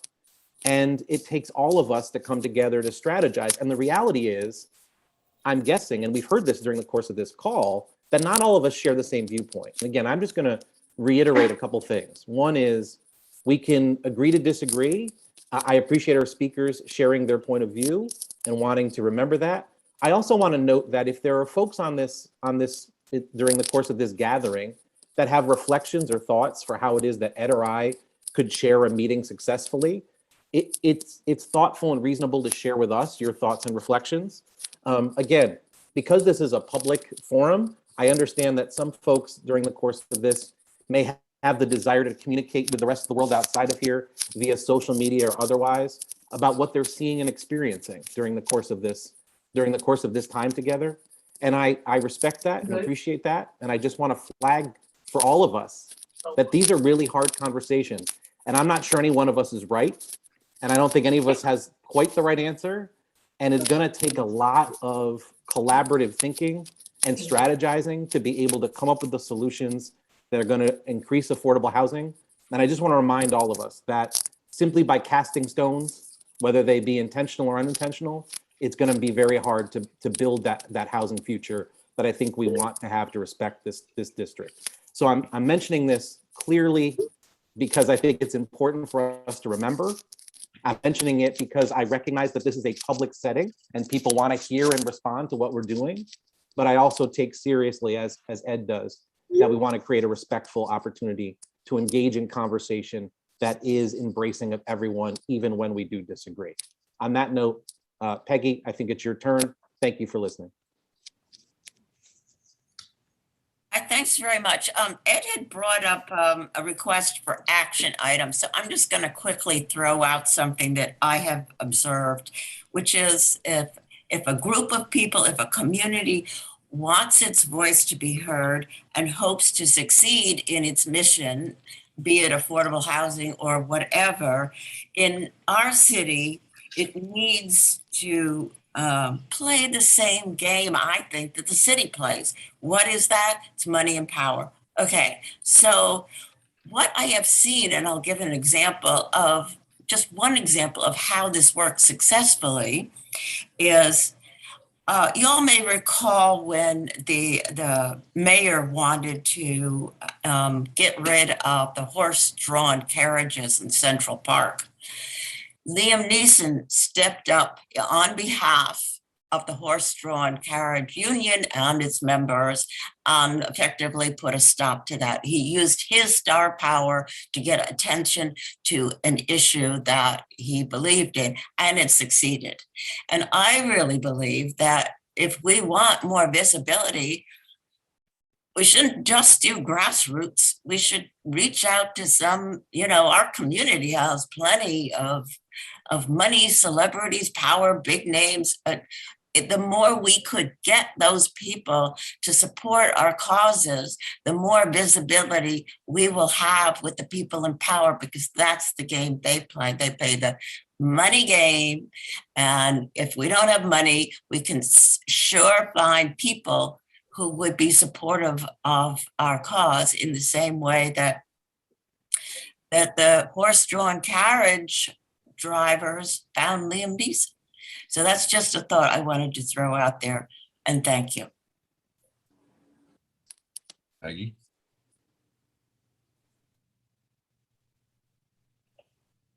Okay. I don't know. Anybody has any stars that they know of off the top of their head, we'll welcome that. But I guess we'll move on. We'll move on to Andrew. But keep an eye out. That's a very, very good suggestion, Peggy. That is a great suggestion. Okay, Andrew. I'm gonna Ravishir. You don't even have thank to. You. I always say it wrong. Thank you, Andrew, for saving me. Yeah, no worries, and thank you for hosting this forum. And I'm really grateful for everyone attending tonight and sharing their different perspectives. I think there's a lot of pain that this community has experienced over the last decade with the loss of affordable housing. And my grandfather had a great phrase that New York City will be a great city once it is done being built. And that is kind of the magic of New York, is that it is always dynamic, it is always moving, it is always changing. But we have to make sure that when we make these changes, that when we're building and growing, we do it inclusively so that we don't leave anyone behind. If we have too much rapid growth, we end up with a tumor. There is a great database called CARTO, C-A-R-T-O, and it shows the change in rent stabilized units from 2007 to 2020. Despite the massive amount of building that we've seen all across Manhattan and in our neighborhood, Manhattan has lost from 2007 to 2020 around 23,000 rent stabilized units, and Community Board 8 alone has lost 14,000 units approximately. So when I hear the very 80s Reagan myth of if we build it, they will come, we see that is not the case. We all have the experience, whether it's the southwest corner of 78th and First, that whole block between 85th and 86th and First, the whole block on 80th and First, the blocks where the hardware store was and rent stabilized apartments on 2nd Avenue and 83rd, and the building across the street where the Big Daddy's was, that's also going to be knocked down. We know stories just with our own eyes of our neighbors being pressured out of their homes so that big developers can build tall, can build for profit, who say that they're going to include affordable housing, which of course is not affordable or at the same rate of the rent stabilized units. And as a result, community members are lost. They're pushed out. They're pushed out to other neighborhoods, or they're pushed out of the whole city altogether. We've been focusing a lot on building just with regard to affordable housing and the units, but we also do have to think about climate change pollution. As you guys know, because you've been hearing me testify forever and ever, China and London are ahead of us on the overdevelopment curve.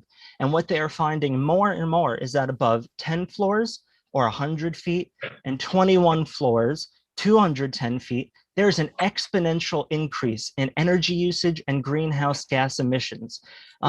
As someone who's a published cellular researcher who understands that climate change is not just existential, it's not just flooding outside of oneself, it's actually invasive and harmful. It affects our cellular proteins. The exacerbation of the urban heat island effect increases asthma rates and cardiovascular disease rates.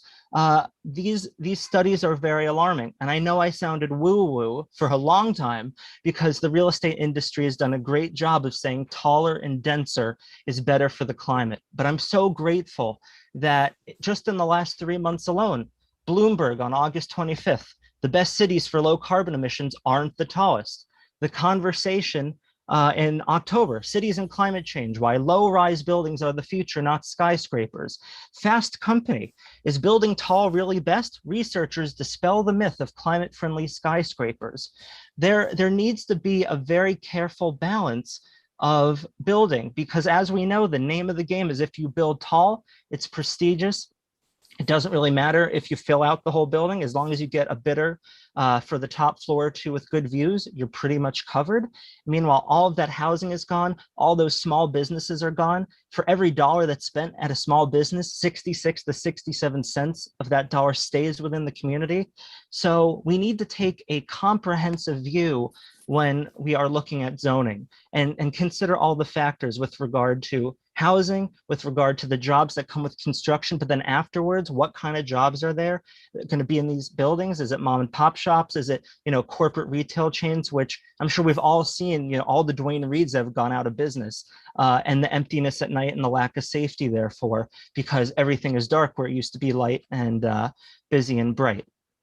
I think this parallel dualism between YIMBYism and NIMBYism is foolish. We don't want to cut off growth and choke ourselves out.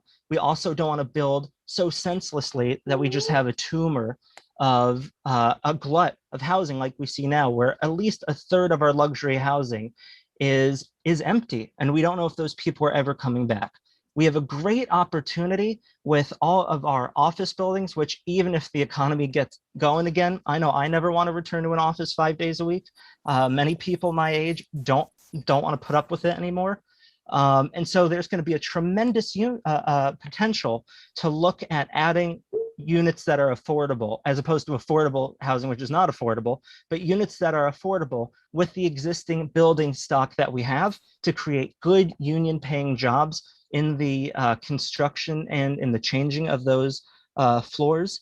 And I'm looking forward to a sensible discussion about how we can accomplish all our goals. Thank you. I will let anyone on our panel take that, respond, thoughts.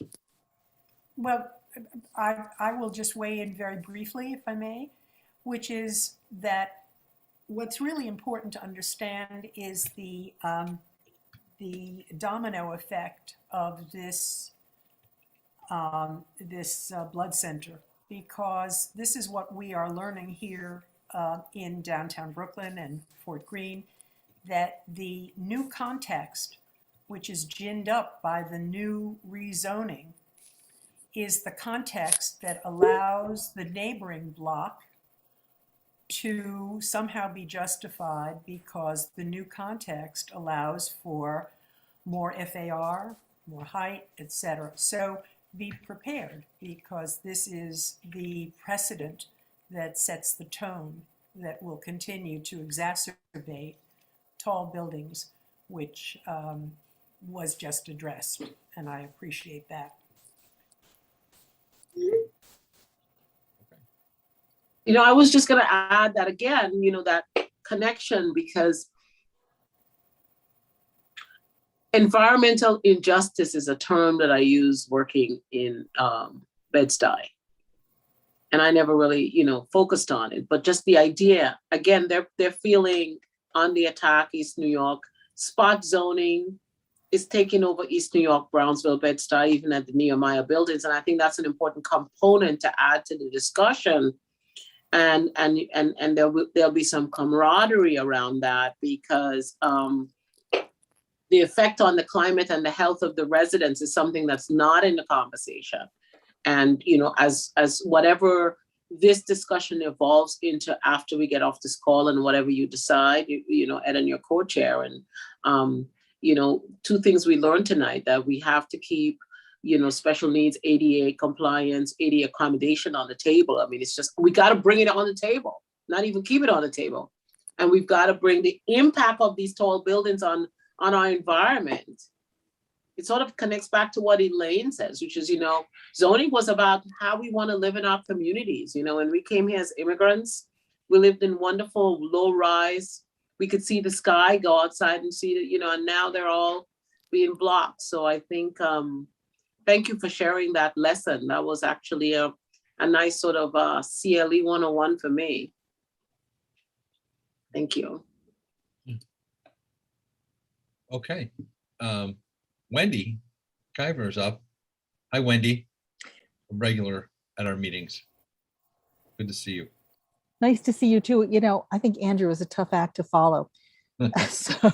So let me say, you know, I'm so old that I think part of being old is that you have a number of jobs. I'm so old that I worked on the floor of the American Stock Exchange that no longer exists. I'm so old that I worked at Shearson Lehman American Express, which most of which no longer exists. And I've seen a lot of different models regarding affordable housing. I lived before there was the privatization model.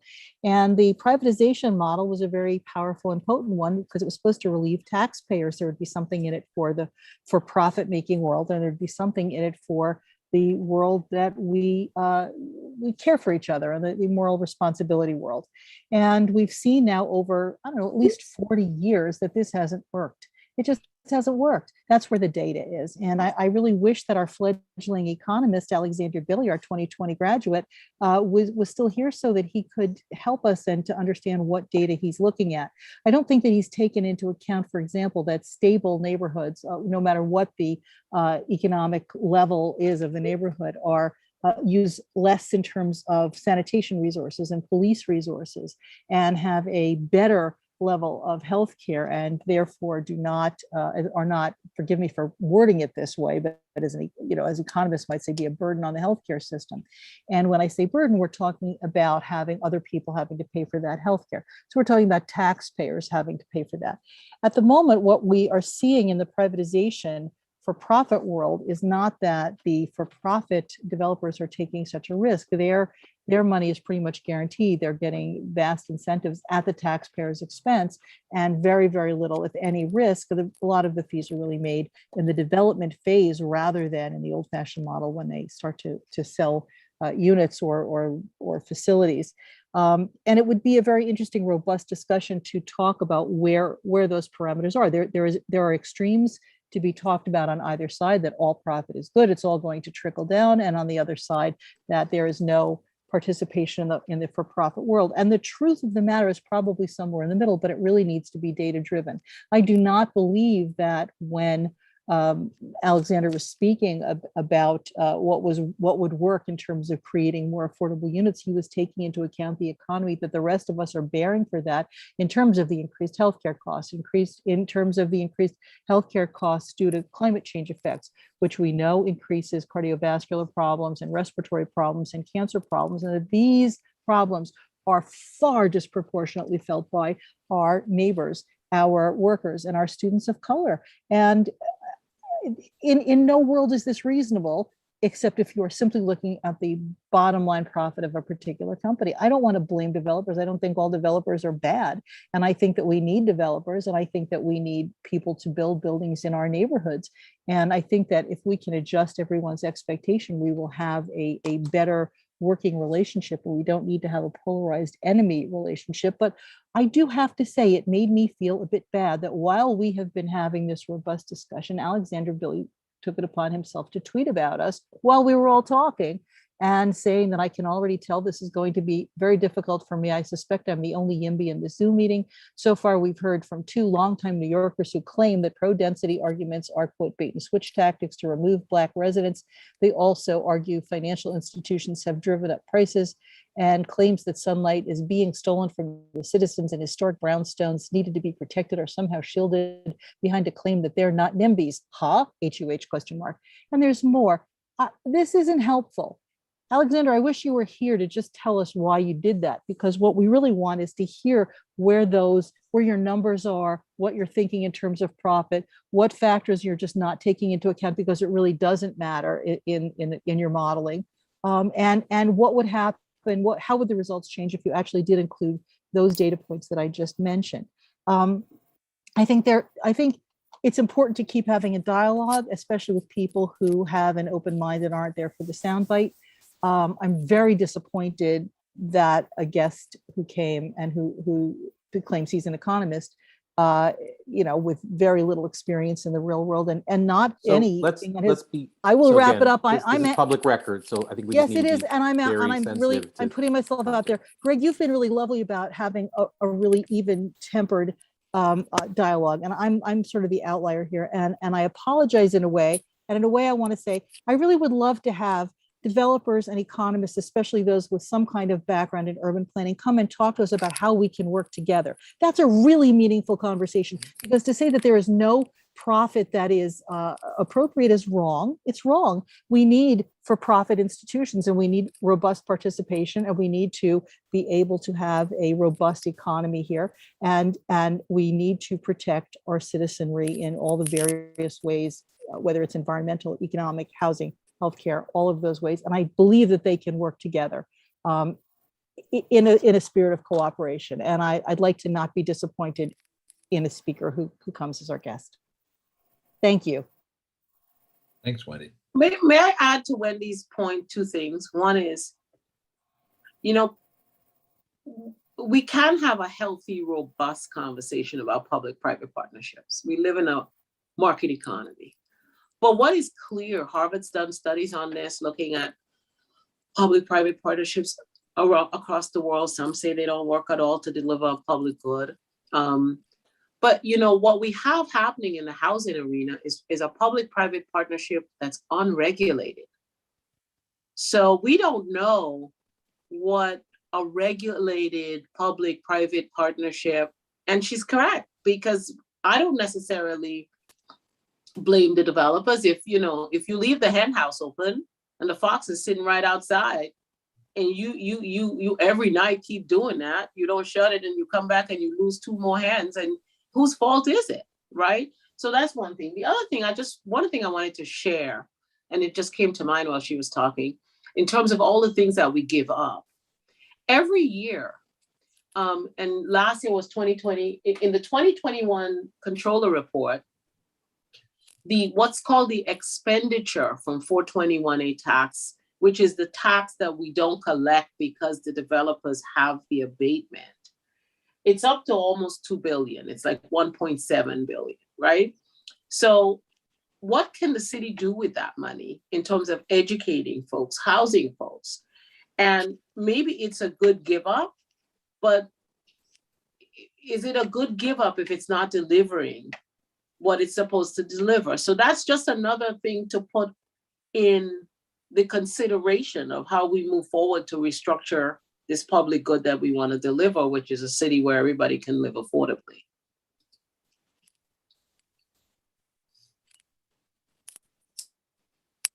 So thank you, Wendy, for that, for sharing your thoughts on that. Yeah, and Wendy, I forgive me for having jumped in briefly there. I was really sort of trying to focus on the idea that, again, I think as has been noted, this is a conversation that triggers a lot of passion and reaction. And I think what we always have to be sensitive to is that we're not creating a format for debate. That's not actually what we've tried to create here. We want to create an opportunity for discussion and learning, and then you want to be able to learn, build from there. And again, I was, forgive me for jumping in when I did. It was simply a matter of when it comes to pointing at individuals, as we have during the course of this conversation, in some cases, and sort of perhaps being pointed in terms of disagreement. I think we just have to be very sensitive about that, because I think it may make some folks feel, or some points of view feel unwelcome. And I think, again, that's hard because all of this triggers real response and real reaction. I just want to continue to try to maintain a sense of we're open to different points of view. We may not see eye to eye. We have to be sensitive in terms of how we communicate. These are public formats, and we have to be sensitive about that as well. To the idea of commenting both, publicly about what's happening during the course of this meeting, I think we can argue whether or not that's constructive, but ultimately, what happens within this structure should be one about learning and hopefully advancing a strategy to try to accomplish a goal. Casting stones makes that very hard. So anyway, that was a broader statement, not specific about Wendy. Wendy, I apologize for jumping in during the course of your speaking section, so I apologize for that. On that note, I think, Ed, we have time for a few more questions. You want to run through? Yeah. I see Elaine's hand is up, and then Sandra. Sandra, yep. Thank you for listening to me. Thanks. Hey, Yolanda, you just hit on something I was going to bring up about the 421As. Those tax abatements are expiring. And so people who bought with that tax abatement are now putting their apartments on the market 4 or 5 years early, because they know they're now going to see their maintenance and tax go up. And what is the city going to do with this, or the developer, or the condos that are going to have to absorb the new increases, which are hefty? I mean, I've been looking at some of them. Some of them, their taxes will go up, $40,000 over a period of time. But this whole tax abatement, the 421A, is underwritten by all of us through our own taxes. So our taxes are higher because we're subsidizing the 421A. I live in a co-op. I pay at least 5 times as much as a friend of mine who's in Brooklyn with a private house. Okay. What am My I friends getting? in co-ops tell me that. My friends in co-ops across the city, you carry the burden. And the working families who pay taxes, we carry the burden. Exactly. So what are we getting for that? And Liz Kruger really took the lead on getting rid of the 421A, and it is expiring. But you have your developers out there who go in, make their money, and leave. It's similar to what happened with the POPs, privately owned public spaces, where they're no longer allowed in residential, but where developers were allowed to build higher to give you a little public space. They don't even tell you where it is. We have 97 of them in our community. And the people who have purchased had no idea they were having to pay for the POPs, and don't understand that the POPs are for everyone, not just the people in the condo. So, had a lot of hands going back and forth, but this 421A is going to explode in buildings where it's expiring, and people think they're going to be able to sell, and people are going to say, well, what am I going to buy there when I'm going to have an increase in my maintenance, which includes, say, the So it's something I think we do need to look at in the house. We have a lot of 421As in our neighborhood. So in addition to what is built and empty, we're going to have occupied become empty. And that's just a ghost town. Sad news. Yep. Yep. Yep. I mean, and you know, I mean, it's if you want to look at it economically, objectively, all I think we're all saying is let's have a revisit of the cost benefit analysis if we want to look at it that way. Yeah. And then we could all get around the table and put a whiteboard up and take the left side, pro con, you know, and see which ones add up. And it just hasn't delivered. Right. Well, no, it's delivered for the developer. It's delivered apparently only for so far. There may be some metrics that we don't quite understand. But I lived in a 421A building. I could tell you the low-income people, the quality of their units was so disparagingly lower in size, in scope, in appliances. So, and nobody's watching the till. So the part of what we all, it was is that the poor door building? No, and it wasn't the poor door building, but it was the poor corridor, because they were on the inner. They were always built in the inner court, and I lived in a market rate, what was called a market rate, which I think is a misnomer, and you know, we had, you know, and I used to have an elderly lady who was in one of the buildings come visit with my mother, and I felt terrible because she had no sunshine. And she would just be like, wow, I wish I lived in this unit, you know? And so there's just a lot of problems with that way of delivering housing in a city that's we're a working family city of artists and entrepreneurs and immigrants and everything. Yeah. I mean, we're JFK. People used to land every day from a different part of the world. Maybe they still do, but it's worth a debate. I see Sandra's hands up. Let's let Sandra have what I think might be the last word. Go ahead, Sandra. Oh, goodness, the last word. Okay. I just want to state that we are a community board, and although this is a subcommittee, we want to hear from the community. So I'm glad that you did address, Greg, you did address Wendy afterwards again, and you know what you said, but I don't want to go into that deeply. But everybody's voice, if we open the floor, their voice have to be heard, regardless if it's being recorded or not. She didn't use any profanity, or nothing like that, so it was fine. We want to be able to allow people to feel like their voice can be heard, because there's no community board without just 50 members and no people coming. And she's very, good at, gives good information anyway. So I just wanted to address that because I think everybody's voice, if they raise their hand, should be heard. That's all. Thank you. I think that's spot on, Sandra. I appreciate you saying that. And again, I appreciate the conversation and the passion. And I think what I'm sensitive to is times when sometimes the passion, and this is not specific to anyone, but it's just when we sometimes I don't want us to undercut each other, even if we disagree. And so that's the desired state. So again, apologies for any overstepping that I've done during the course of this conversation, but I really appreciate the way in which our speakers have brought to the table their thoughts and insight. The members of the public have brought their thoughts and insight. The way in which our community board members and our committee members have brought their thoughts and insight.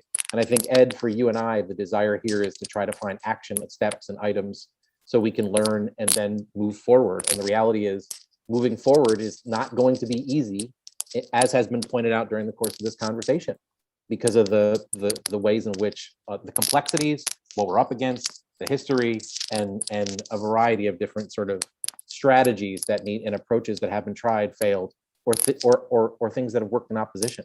But again, I think this committee's purpose is to listen and to think and to strategize and then to act, because the goal of this board, the number one sort of district need is affordable housing. And I think, Ed, I think for you and I, the only way to measure whether or not we've done our job is if that needle moves in a direction it hasn't moved in a long time. So on that note, Ed, I'll pass it to you again. Thank you for allowing me to weigh in when I have. And if anybody that I've overstepped in terms of my communications tonight, I hope you'll forgive me. It was an effort to continue to have a positive sort of path. Ed, I'll defer to you from here. Thank you. Thanks, Greg. Well, thanks everyone for coming. It really has been a great discussion, and we really want to keep the discussion going. And you know, Sandy and Yolan and Matt, you're right. I think a lot of this commonality is with the zoning. We touched on it in a lot of different projects, a lot of things that are coming up. What's going on here? There's a lot of connection. What's happening in Brooklyn, in Queens. And I know Greg and I know the committee members, we've been talking about this coming up into the new year. I think, Greg, we're not having our, I think with just the schedule and things for December, I think we're not meeting in December. We're reconvening this again in January, starting the new year. And to all our panelists, Yolan, Sandy, Matt, thanks so much for coming. And you're not off the hook, because we want your voices, we want your intellect, your experience is part of this with us.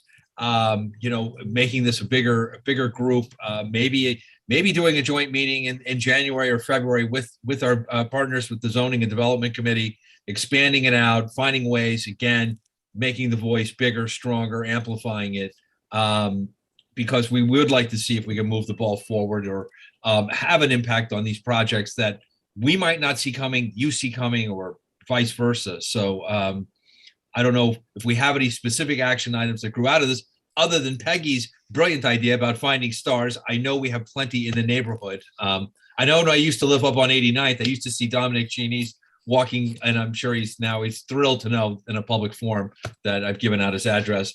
Not that people didn't know where he lived anyway, but I do think the star power is a great idea. And anybody who has any action items, please send it out to us. And you know, any thoughts other than a very early happy Thanksgiving from all of us to all of you. Ed, if I can, Ted, just throw this in. I think there was universal agreement, and I think it was the first time I had heard it in the way that I think I heard it. And I think housing is a civil right, I think, is what Yes. we heard, and I think there was a lot of nodding support. So I think we carry that statement with us moving forward. Human right, yes. A civil right, absolutely. So I want to sort of flag that thank you for for us. taking that. Thank you for, I bug Matt about that all the time. And maybe I could close out by saying, Ed knows that, you know, one of the things I've been working on this year is forging out an equity agenda. It's on equityagenda.net, www.equityagenda.net. Life, liberty, and the pursuit of happiness. You can't pursue happiness unless you have a roof over your head that you know is secure, whether it's a rental roof, an ownership roof, especially if you have children. The vulnerability that I can't imagine what it's like for people who live in a homeless shelter. I hear from teachers that, you know, the disruption and having to take a kid from the Bronx and they get settled in East New York and then they got to move again. And, you know, we just all can't even begin to imagine. So I think our society is at a time, our cities at a time, where we've got to just make people really realize that we have to take people, that's a safety net issue. It's a fundamental. So on that, I will close and wish everyone a happy Thanksgiving. Thank you for having me, and my gang of wild friends, especially Sandy and Matt, and who I bug all the time, and this work is my passion. It's my passion. I love doing it. I love thinking about it. We need to continue thinking about how we can get in front of these things. And thank you for being so accommodating with your reaction and response to our presentations. Thank you all Thanksgiving. very much. Thank you for having us. Yolan, I am here because of you and my great admiration and respect for all you do. Thanks, Sandy. Thank you. Thanks, everyone. Everybody enjoy your Thanksgiving. Happy Thanksgiving, everyone. Yeah. Thanks, everyone. Bye-bye. Good night. Bye-bye.